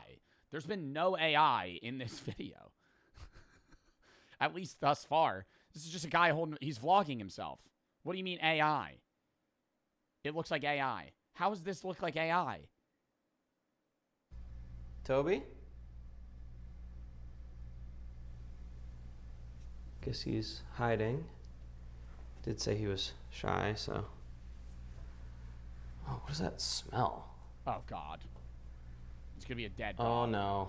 Oh, Toby dropped. That is not a fucking dog turd. That is a huge shit. Yeah, that can happen. Man, that is large. It's weird. I thought he was supposed to be a little guy. Oh, God. Not sure how he managed to pull that off, but okay. Yeah, I'm gonna deal with me walking through the streets of San Fran when I see a fucking turd on the ground. I'm like, nah, it's not dog poop. That later. What's this say? 3 scoops, please. If Toby is hiding, please bring his food to him. How the fuck are you supposed to hide him? Or find him if he's hiding? Yeah, so what you saw back there on the floor, that happens more than I would like, unfortunately. The cleanup is not fun, but it's going that extra mile that gets you the good review, so. Going that extra mile that gets you the good review? I think that's the bare minimum. The dog shit on the floor. Pick it up. What? The dog pooped on the floor. Wow. That is a lot of food. Yo, sub only. Chat, I just complimented you guys for being better after chat was dog shit, and now we're just spamming AI when I don't see any AI. River and A, thank you for the sub. ZX and 239 for the subs in. Thank you for the 3. You getting a lot of snow? Yes. Love and Mary, thank you for the sub. So let's lock in here. Thank you. It says 3 scoops though, so let's go give it to him. 3 scoops is a shitload of dog food, dude. It's gonna be a human, man. Hungry, Toby? Coming up with your food. Toby? Let's turn some lights on in the fucking apartment, why don't we? What are we doing? Note. Please keep the lights off. Help Toby stay calmer while I'm away. Hell no. Lights off helps Toby stay calmer while I'm away. Okay. I'm just turning that shit back on, bro. They ain't know. How the fuck are they gonna know I turned the lights on? Well, they got a Ring doorbell camera inside. 5-star rating, right? Okay. Really, really striking for that There I go. 5-star here. Up the stairs, all by myself, into the dark. Yeah, I'm starting to get nervous, Toby, bro. where are you? I feel like most short horror films, I'm not that scared. It's so dark. He's gonna see a face. Toby. Was that a dog? Come here, buddy. What was that noise? I'm not looking at my screen. Brother's hiding in chat. Dude, Toby's not in the bathroom.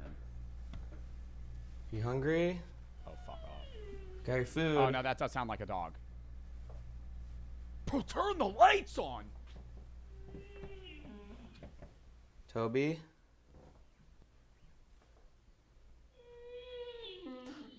Oh, there he is. Hi, Toby. I thought it was a small dog. That thing's big as hell. What? Wasn't it supposed to be like a brown dog? That thing looks like a fucking Cane Corso-sized dog. That's not real. That's not real. Maddie, thank you for the 10 gifteds. Next for the sub. You're a little bigger than your dad said. Yeah. Must put the wrong info in. It's all right. I've got your food. I'm your friend. See? Oh, stop. Come over here. Oh, it's okay. Your dad asked me to come by. Bro, oh, Jesus. All right, it's okay. So the app requires me to take a photo, so I'm just going to do that real quick. Let's turn on the light so I can see the picture. Submitted. What the fuck? Oh my god! Oh my god! I'm jawing that motherfucker. I called that shit. I said it was gonna be a human in a fucking costume. It's gonna be freaky as shit. He took a dump on the floor. I'm punching his ass in the face. I am knocking him out cold. Hell no, that is a man in that suit. What the hell? Oh no. No, dude, no. Dude, no. Kick him. He's on the ground. I'd say you shit on the floor before I came here, bro. I wouldn't stop thinking about that. That was a person in a dog costume. That was a person in the dog costume. Imagine he goes, so this is actually fairly common in the dog walking business. So there's a protocol in the app that we're supposed to do here. And I've had this happen. This is probably the 3rd time now. What do we do?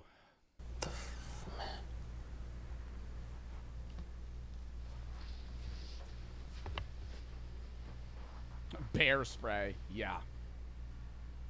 Dude, where is he? Bro, can we stop slow peeking corners? I mean, have we ever played Rainbow Six Siege? What are we doing? Ah! Hey, no. Shut the door! Shut the door! Why are we not shutting the door? Why is he hiding behind it like he can't see you? Listen, okay? I don't know what kind of stuff that you are into, but this is not what the app is for. So I'm going to leave. And I won't say anything about this, but I am going to go. Okay? If you could leave a 5-star rating, that would be very much approved. That's how you get it, YouTube frogs. 5 stars. Dude, he's going to be waiting for you. Just going to get out of here. Please.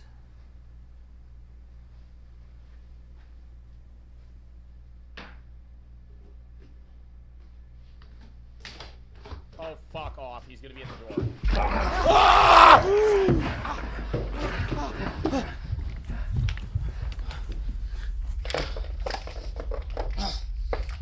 Oh! No, Oh my God, yes. no. I'm sorry. Can we try that again? What? You were doing great. giving me so much to work with. I know I can really nail it if we can go again. What? No, really, just pretend like nothing happened. Let's take it from the top. Okay, is this like a prank thing or something? Oh, I'm sorry. You must be so confused now. Okay, so I'm an actor, right? Okay. And I'm up for a role in a new movie about a killer dog who is very protective of his family. Anyway, the point is, the movie opens with a scene of the dog killing the dog sitter. And oh, no. I wanted to do something that really stood out, so I thought this footage could make a great audition tape.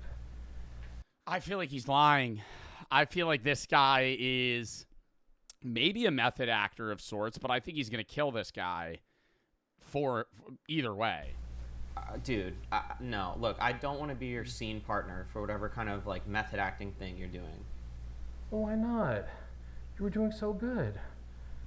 We're both just professionals trying to do the best job we possibly can, right? I thought you'd do anything for a 5-star rating. Yeah, not this, okay? Bro, lean into it. I feel like at this point, you got to realize this guy's insane, right? And I know, like, I'd be worried too, but I feel like I'd be like, okay, yeah, sure, let's take it from the top. Let's go back downstairs real quick. And then I'm darting. Right now, I'm sidestep, nut kick, bonk. Right, I'm picking him up the way that my fucking shin is driving into his nutsack. When I say that I'm crushing them like gushers. The way that I'm kicking them in the balls as hard as I fucking can.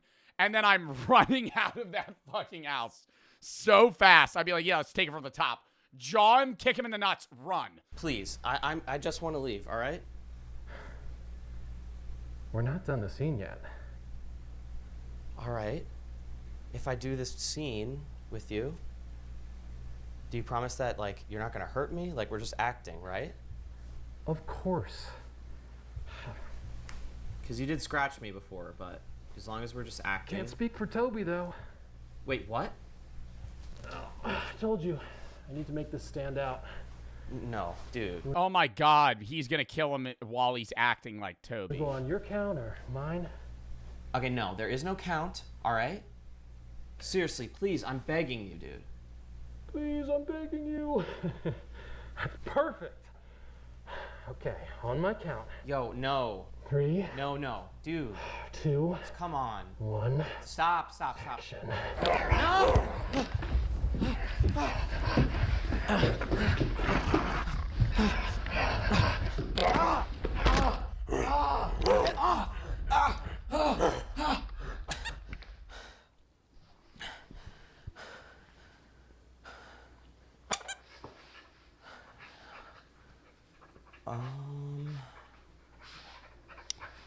You like this toy?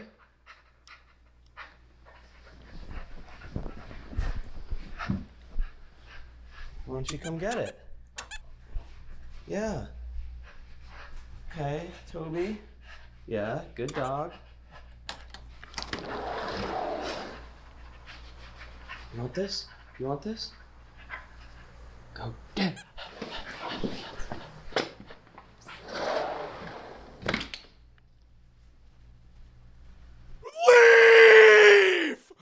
Leave! He's in the backyard! Go through the front door! Why are we walking? Oh my God, what are we going? Oh no, I'm safe in the house. It's his house! He knows how to get in here. Well, that was a first. Probably also... Why are we so calm? What? Probably gonna get a 5-star review. Last, because I don't think I'll be making any more videos after this. Might actually delete my channel. So, I'm gonna just get out of here. He's gonna be at the front door. He's gonna be at the front door. I knew it! I knew it! Let it go. Stop.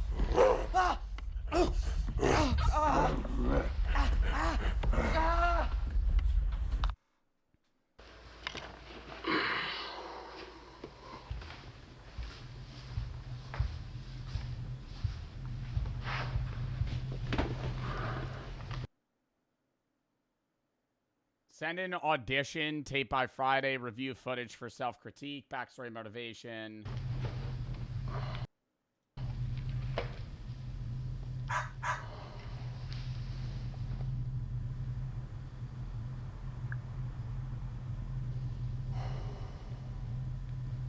Five stars. 5 stars. 3 stars?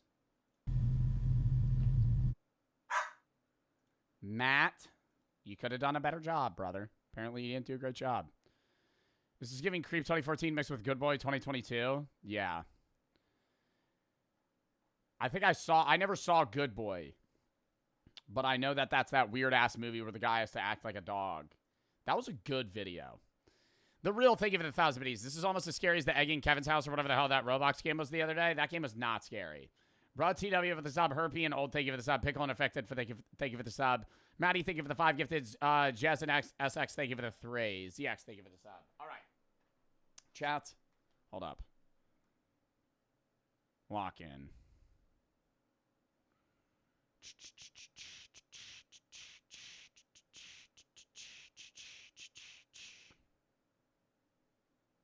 Okay. Next video, chat. Bit of a philosophy video, but it'll be a fun watch. Yellow, thank you for the 3. The real thank you for the 3. What do you mean that was the scariest game I've ever seen? What? Yo, thank you for the sub, man. I don't click links that people send, brother. Okay. Productivity rips you apart. Lock in. It feels like productivity has become the prevailing virtue of our time. We have to get more done forever. Of course, for the individual, this is wholly unsustainable. The battle to be productive enough is unwinnable. Indeed, chasing productivity can have devastating consequences on your well-being, both physical and psychological.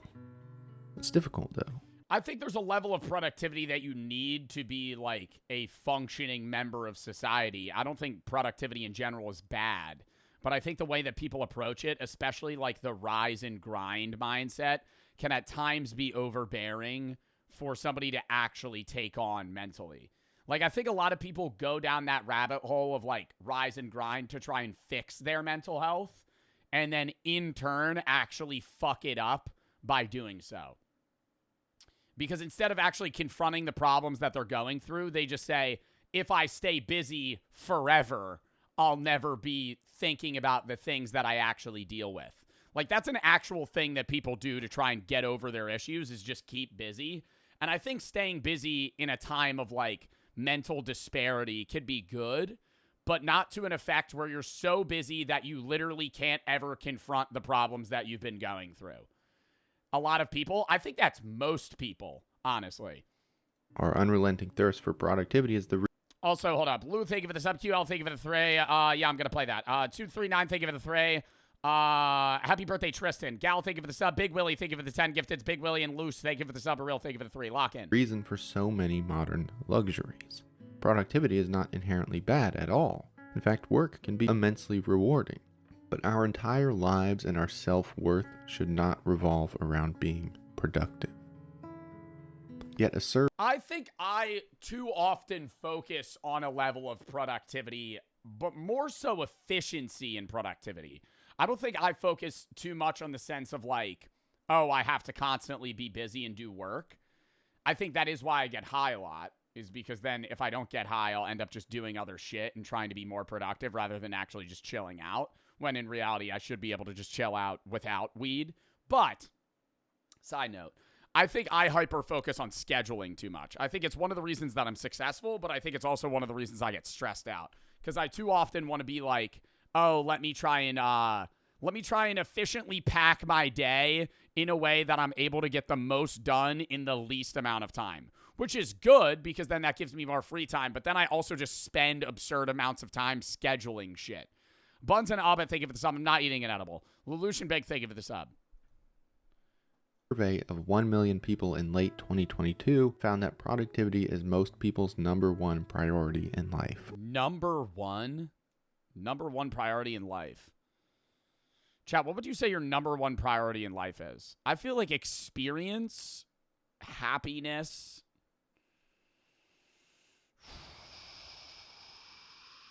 productivity would be up there. If you would have asked me that before, like if I had not been told that before you asked me that question, I would probably put productivity at like 3. I would, productivity and success. I think a lot of people would put success and productivity before happiness and health. 65% of Brits, 63% of Americans, and 58% of Australians ranked productivity above having a healthy body, having more money, or even being happy. Wow. Unfortunately, this... Well, I think having more money is in the realm of productivity. Am I wrong? Productivity doesn't necessarily mean work, but I think when most people say productivity, they mean like an efficient level of work that gives them some sort of financial benefit. Lust for productivity is bad for everything. It crushes our souls and ironically crushes our ability to get things done. So how can we rethink productivity, rest, and the idea of getting things done? Well, to answer that, we need to figure out how we got here. And I think a lot of people think more productivity equals more money, and more productivity equals more time, or more productivity in time equals more money. And I feel like a lot of the time that's not necessarily true. Like what I was saying the other day is, this has to do with streaming more than specific jobs in general. But I think a lot of people that get into streaming perceive the streaming space as the more time I put in, the more money and more success I'll get out. And that's not true. Like people will be like, why do you only stream 5 hours? Why do you only stream like 4 to 6 hours? Because that's the fucking sweet spot, man.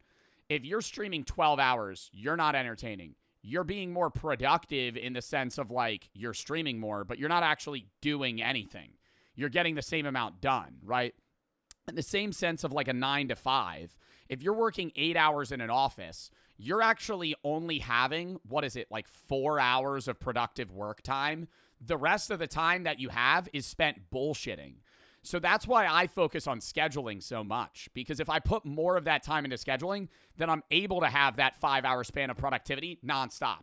And then I could do other shit outside of that, to kind of mend things. So much of like 9 to 5 work in general is just bullshit for 35% and productive work for like 60.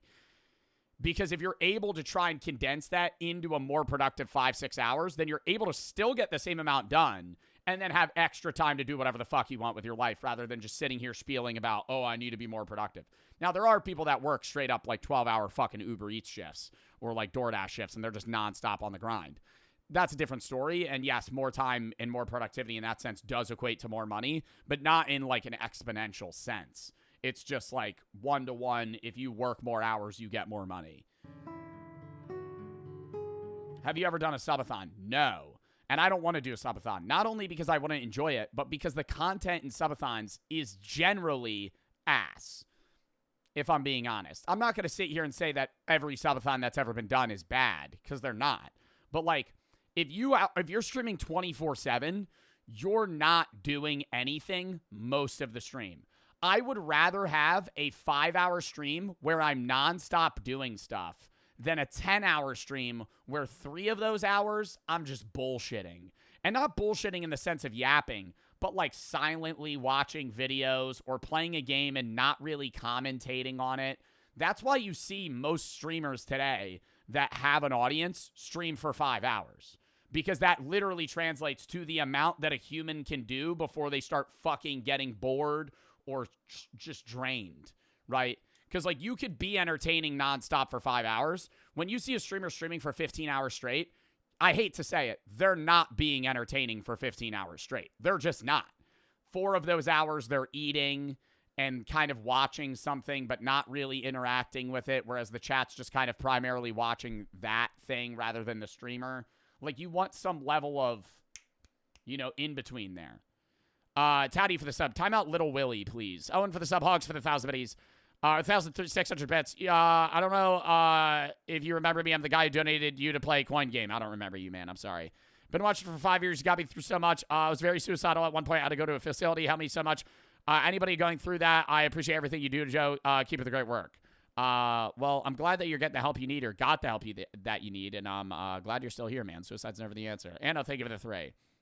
No, Anna, thank you for the 5. John for the sub. Very and Taddy for the sub. Lock in. The Protestant 24-hour streaming to be fire, maybe like 1. But back to what I was saying, it's like in the streaming space and the regular workspace, I guess it's more time than productivity, because productivity is like how efficient and how much you're getting done in that time frame. So yeah, I mean, maybe I am actually focusing too much on productivity where I'm actually just like proving this guy's point in the video. But I just think it's like so much of what we do that's productive isn't actually productive. You're just doing nothing. What about Kai? I mean, Kai had a lot of bits planned, but I mean, even Kai's Mafia-thon was like 30% just asking for subs, you know, having like a sub power hour where we're just kind of sitting around thanking subs. Like, it's not actually like, that's why I plan bits, right? I'm so anal about what I have doing. Like, most streamers hop on stream and just do stuff, right, for 8 hours. I hate that. I'm not dissing that. That's a method that they can do. I want to know what I'm doing next Wednesday, right? Stop saying AO. That's childish. Anyways, you know what I'm saying. I'm anal about it. Like, you don't know. Okay, whatever. People don't know what that word means. Anyways, we're going to move on. I don't have a problem with streamers that, you know, just want to hop on stream and just figure out what they're doing in that given time frame. But I would much rather want to know, like, hey, I have these 3 segments planned this stream a week from now. Because then that enables me to post more on YouTube, pump out more content, and more content that I feel comfortable doing, rather than being like, okay, I'm going to stream for 6 hours to get 2 YouTube videos. Whereas if I had actually planned it, I could have streamed for 6 hours to get 4. Like, why would you not just do that? Ethic is an idea that says hard work. Because the amount of people that hop on stream, and it doesn't upset me. Like, so many streamers do it. But the amount of times where, like, streamers are like, hey, I want to set up this right now. And they spend an hour on stream gathering streamers to do something. Like, let's fucking do it before, right? Like, Jynxzi's great at it. Jynxzi will plan shit in advance. He'll make group chats and he'll plan shit. And I love him for that. He's one of the only big streamers that actually does that. Most streamers will hop on stream and be like, I need 8 guys right now. Who should I get? And then they spend the next hour and a half sourcing people. Just fucking do it beforehand. Because now we're sitting here just bullshitting, right? Instead of actually playing a game and making content, right? Queso too. Queso's great at it. Queso knows what he's doing before. Sometimes he's a little, you know, on a whim, I'm going to do this, I'm going to do that. And, like, he gets pulled into, like, different events. But Queso's really good at planning shit out. Work gets you into heaven, while laziness is basically sin. Ethic is... All right, I got to rewind. Now back to just productivity in general. We're done talking about streaming space. The Protestant work ethic is an idea that says hard work gets you into heaven, while laziness is basically sinful. This concept was pretty foundational to America's early economic development. The Protestants came to America, worked hard, and built businesses to earn God's favor, and in theory, that idea still lingers with us today. And while Protestant work ethic may still be relevant to the conversation, there are also more contemporary factors at play. After all, we don't mix Red Bull and Adderall to earn God's favor. We just want to make some money. And it would be easy to blame capitalism for our obsession with productivity. But that would be like blaming gravity for an airplane crash. Assigning the blame is technically accurate, but only in an abstract and not really helpful sort of way. The roots of our obsession with productivity stem from the transition out of the Industrial Revolution.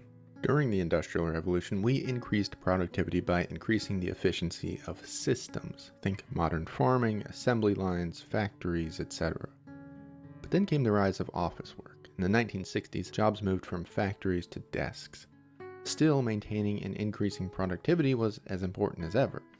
But it's different. It's different because when you're in the Industrial Revolution and you're, revolutionizing, cars being built, and you have factories that are, making different things, and you have people on lines that are speeding up how fast something can be made and then making that product cheaper and making it more available to people, which in turn increases productivity, and it's like a circling system. When you have office work, you're putting a human in a position where they can't keep that same level of productivity for that amount of time. That's what I'm saying. Like, you can't have a guy sit in an office chair for 8 hours and expect him to be efficient. Like, he's just not going to be. You're a human, right? You're an animal that's sitting in a mind-numbingly boring situation for a third of your day. a third of your day, but actually half of your day because you're asleep for the other third, right? So half of your waking hours, you're just sitting at a chair typing. That's boring as fuck. Stopped trying to improve systems. Instead, we began trying to improve productivity on a macro level by doing so on a micro level. No one was interested in making an office operate better, but instead how to make an office worker work harder. The burden of improving output shifted from the organization onto the worker. Productivity got personal. This idea becomes silly when you consider the refinement of systems in the Industrial Revolution didn't happen in an instant. Creating efficient factory systems happened quickly, perhaps, but not overnight. Henry Ford invested massive amounts of money and time into developing new tools, methods, and infrastructure. But today, we casually expect ourselves to wake up and invent the assembly line every single day. And not only do we need to optimize our productivity, but we also need to keep executing our current workload at the same time. We are still stuck in this archaic post-Ford way of thinking. More is always better. There's no upper limit to the output that we desire to produce. When you expect people to buy into this idea, you put their professional interests up against their personal life. Yeah, and it's like this weird goal of pushing, like, what are we working towards? Not only just as, like, an individual, but a society as a whole. Like, we're just trying to get more and more advanced to make life easier and easier and then, you know, be able to, like, eventually, I guess, explore the cosmos. But it's like, I feel like we say that as a society, but productivity in general and just society as a whole is more about, like, hey, how can I become rich and chill in this lifetime versus how do we push forth society? Because, like, on surface level, we're like, we need to be more productive to make society better. But on an individual level, nobody actually believes that. Like, everybody in reality wants to just get themselves in a better position rather than, you know, the entire country or earth as a whole. Like, we're not trying to make the average man better. No corporation's doing that. Like, nobody's actually striving for that. You can get more work done. Just skip the bike ride with your wife. Not just themselves, but their kids too. Yeah, you're more focused on, like, hey, how do I put my kids in a better position? So maybe in that sense, if everybody does that, then society as a whole is in a better space. But you're more so hoarding money for yourself for your kids rather than, like, everybody individually trying to put their next generation in a better situation. You can get this turned in tomorrow. Just eat lunch at your desk. Our personal and professional lives are now stuck in a cold war. Eventually, one will crumble. And today it feels exceedingly clear which side is winning. This is difficult to grapple with because, well, productivity is good. Everyone does a little bit of work towards a common goal and all of our lives are improved in theory. So it's pretty easy to justify this endless sprint. The most productive members of our society are also generally lauded as heroes. On the opposite side, not being productive means you're lazy, and laziness today is seen as ethically wrong. The historical context of productivity. I don't know, because the level of productivity, it's the people that are the most productive might not they're not really going to be hailed as heroes, because the people that are hailed as heroes are the people that are productive but also in a high valued labor area, right? You could be a DoorDash driver that's working 15 hours straight. You're the most productive guy in your city. You're making fucking nothing and nobody's hailing you as a hero, right?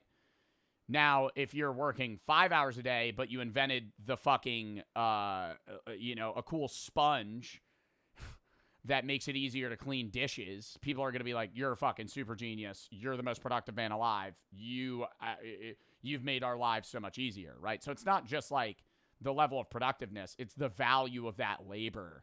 You'll get a raise, though? No, you won't.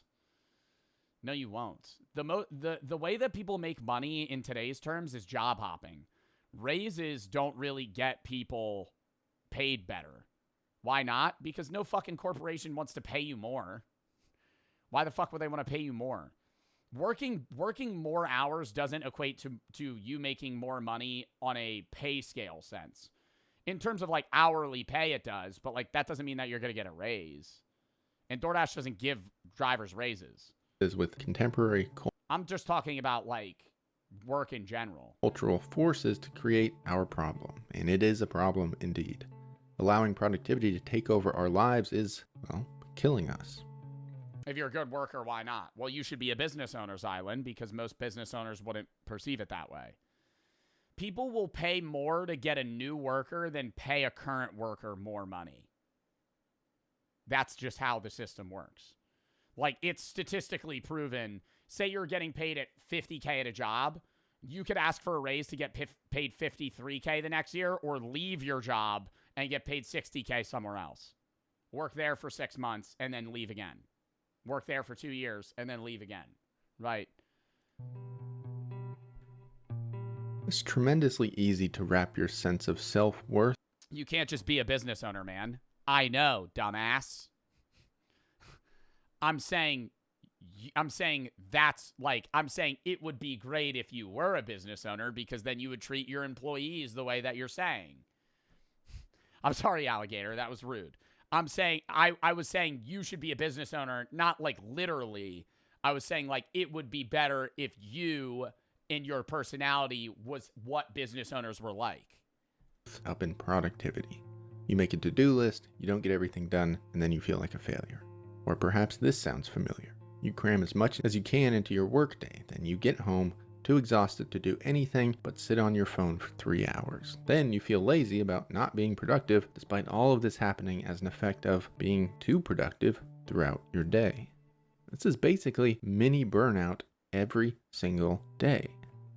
You see, if you determine yourself... Yeah, because if you lowered your productivity, there would be an individual drive to do something that's more interesting. Like, you would have different passions that you could pursue, but you're so burnt out that there's no need, and so you just stim on your phone until you fucking pass out. Worth by how much you get done, you will be forever worthless. There will be always more that you could have done. The mountain has no summit. As you focus entirely on productivity, you obviously focus less on other things. Healthy, natural foods become processed, ready-to-eat meals. Breakfast becomes gray smoothies that guarantee an efficient mix of nutrients, minus any of the joy involved in actually eating. You spend less time with the people you love, leaving them feeling estranged and likely less interested in being part of your life. You drink Celsius or whatever so you can get 5 hours of sleep, when in reality, this lack of sleep proves time and time again to significantly reduce cognitive abilities, which in turn makes you less productive. Reduces cognitive abilities and also is a primary cause of cancer as well. Lack of sleep is one of the worst things you could have for your health, and oversleep, but... Low stakes hobbies you love fall by the wayside, zapping the joy out of your day-to-day life. At the end of this, you're left with some swirl of depression, anxiety, and loneliness. This is nothing to say for the physical effects of an unbalanced life, which... Oversleep's bad? Yeah. If you're sleeping like 12 hours a day, that's really bad. I don't know about equally as bad, but like sleeping 4 hours a day is bad. Sleeping 12 hours a day is bad. You usually want to sleep like 7 to 9. Include increased risk of heart attack, stroke, and a whole lot more. But how to stop oversleeping? Get the fuck up. Wake up. Get up. Hey, your to-do list is looking pretty good. Until, of course, tomorrow. It's not that easy. I know. I sleep in too much, too, sometimes. But I'm saying, like, what do you mean how to stop oversleep? It's not like a medical thing. It's like you have to, like, conjure up the willpower to stand up and not keep sleeping. Tomorrow, when this whole thing starts all over. You're so smart, I wish I would have tried that. Massive industry around optimizing productivity. This takes the form of books, self-help gurus, YouTube channels, TikTokers, and any other format you can imagine. Fortunately, none of these things work. In fact, optimizing productivity is a great way to guarantee you be less productive. Take any specific productivity hack. Putting butter in your coffee, time blocking, mushroom tea, or whatever. This is just one more thing for you to do. These productivity hacks just expand your to-do list. And then when you forget to do them, as you inevitably will because you're... Well, I don't know. I think productivity hacks in general could be, inefficient. And if you forget them, then you get more anxious that you didn't do them. But I think he's saying it expands your to-do list. I think one of the problems is people just don't have a to-do list. Already have too much to do. you're left feeling like a failure all over again. You just have one more thing that you couldn't quite get to in a day. Yeah, time blocking is useful. I will flat out disagree with that. I don't even think that he's saying time blocking isn't useful. I think time blocking is a good thing. The thing is, cramming more and more into your day in some unending arms race for productivity only leads to burnout. Burnout is defined as a manifestation of chronic unmitigated stress. During periods of burnout, your body has higher levels of stress hormones. It's a physically observable phenomenon. Intense burnout can lead to depression, insomnia, loss of appetite, even suicidal ideations.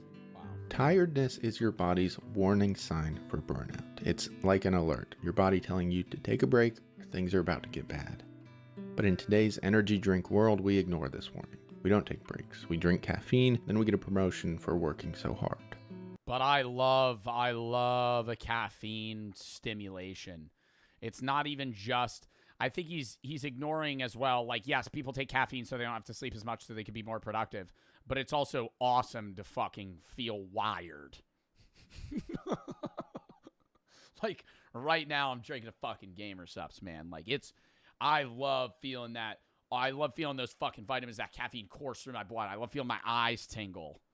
In reality, though, rest It's amazing. is what matters. And there's no shortage of literature to prove this. Resting helps your brain focus, helps you get more done. Proper sleep has a profound effect on cognition and memory. Psychiatrist and researcher C. Andreessen coined the acronym REST in the 1990s. Random, Caffeine doesn't really make me feel anything. You might have ADHD. episodic, silent thought. This term describes the intensely creative neural activity. There's like, isn't there an Adderall for people that have ADHD in my chat? Isn't there an Adderall shortage? I know there's people that are drinking like fucking 600 milligrams of caffeine or some shit because they have no Adderall right now. And that's really bad to try and like simulate that same like stimulation. That occurs when you do nothing. According to her lifetime of study, periods of It's because of me. Yeah, I've been eating all that fucking Adderall. Nobody can get their hands on it. Inactivity are the most I'm just hoarding it. Productive on a neurological level. Andreessen has studied creative people from all walks of life and found that eureka moments usually come right after long periods of brain inactivity. That said, this type of advice is basically a trap. It's just another way to get ourselves to be more productive. Is relaxation really worthwhile if it's only in service of productivity? I'm not so sure. So what if we re-examine this idea of productivity from the ground up? It would be tremendously easy to sit here and say, well, you should just stop going to work. Stop working so hard. But the reality is not everyone can do that. In fact, most people can't. A single mother raising 3 kids just can't make time for a walk in the woods every day. It's not happening. But I do believe relaxation is still that mother's right. Our culture has taken this right away from her, but it's still a right. So our focus should not be on stamping that right out of existence entirely, but instead redefining how we see productivity and what things count as being productive. Yeah, I mean, that's why there's times where you get a babysitter so you could go fucking spend a date night with, your husband or wife or whoever you're with. You're able to fucking segment. Yo, Saxon, thank you for the raid. You're able to fucking segment your time in a way where you could, still be able to enjoy yourself when you have children. To do this, we can look at an old story called The Useless Tree by Taoist philosopher Jynxzi. In this story, a carpenter comes along a tree in the forest. It's the most massive tree on the mountain and the oldest. The bark is gnarled, twisted, and full of knots. These knots mean he can't build anything from the tree's wood, so he says that tree is useless. Later that night, the tree appears to the carpenter in a dream. The tree tells him that fruit trees are torn apart as soon as they become ripe. Hardwood trees are demolished as soon as they reach maturity. The tree says, I have long strived for uselessness. Because for this tree, this quote, uselessness is the reason it lived longer and grew larger than any other tree in the forest. Also consider the squirrels that eat this tree's acorns, or the insects that live on the tree's branches, or the creatures that find shade underneath its canopy. Would they call the tree useless? Think not. Just like the carpenter and his usefulness, our definition of productivity seems to be very narrow. The activities that we often categorize as the least productive, relaxing, idle hobbies that require very are the best moments of your life. little effort, can make us the happiest. And as far as Literally doing nothing with your friends. Doing nothing. Shooting the shit.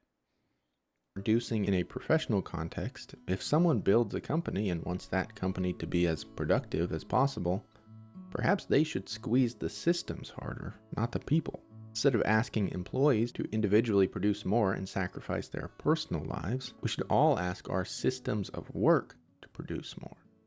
When your boss tells you the company needs to increase productivity, perhaps that's his problem to solve, not yours. Henry Ford was not a hero of the working class by any stretch of the imagination, but he didn't just tell people to build more cars, he created the assembly line. As it stands, though, we cannot even engage in these conversations. When it's up to the individual alone to output more work, any attempt to manage one's workload can be and often is seen as pure. And it's so much harder in a world where a lot of the work that people have is non-physical product production, because you can't necessarily make that system more efficient. I mean, AI is trying to take that place, but then that'll also just potentially put people out of work. Like, if you're making a physical product, like you're making cereal, you're making food, you're making this, you're making that, there's ways where you're able to have a better assembly line and have better machines and better things where people don't have to strain themselves as much to produce more because they're just able to produce more without having a higher level of productivity. But when you're working an office job, it's just like, hey, you have to work more to output more because it's just a 1-to-1 ratio. There's no way to currently just fix that. Laziness. So next time you skip lunch to work, consider, what are you producing? For who and why? I would argue that creating happiness certainly counts as being productive. Wow. That was a good fucking video, man. It amazes me sometimes how little we need to survive compared to how much we think we do.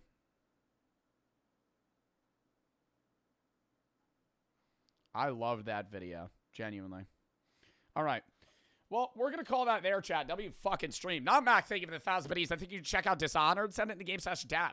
God, thank you for the tier 3 sub. Man for the sub. Saxon, thank you for the raid. Bad for the sub. Real, thank you for the 3. We got a high philosophy stream. Don't know. All right. But we're going to call that there, chat. Already posted the main in the gaming, so go watch that. I'll get back to posting like regular times tomorrow. I've been posting really early, but it was the weekend, so I didn't really give a fuck. Bond, thank you for the 5.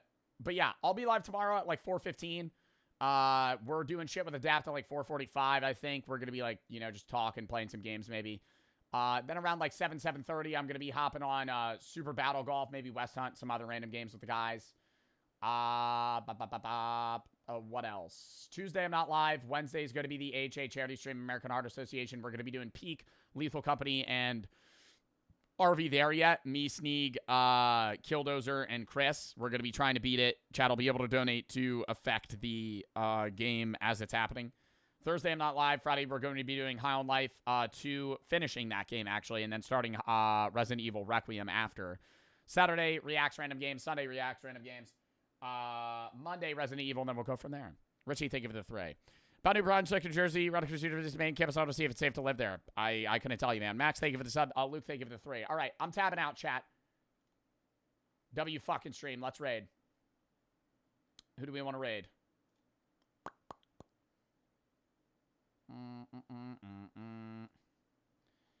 I don't know.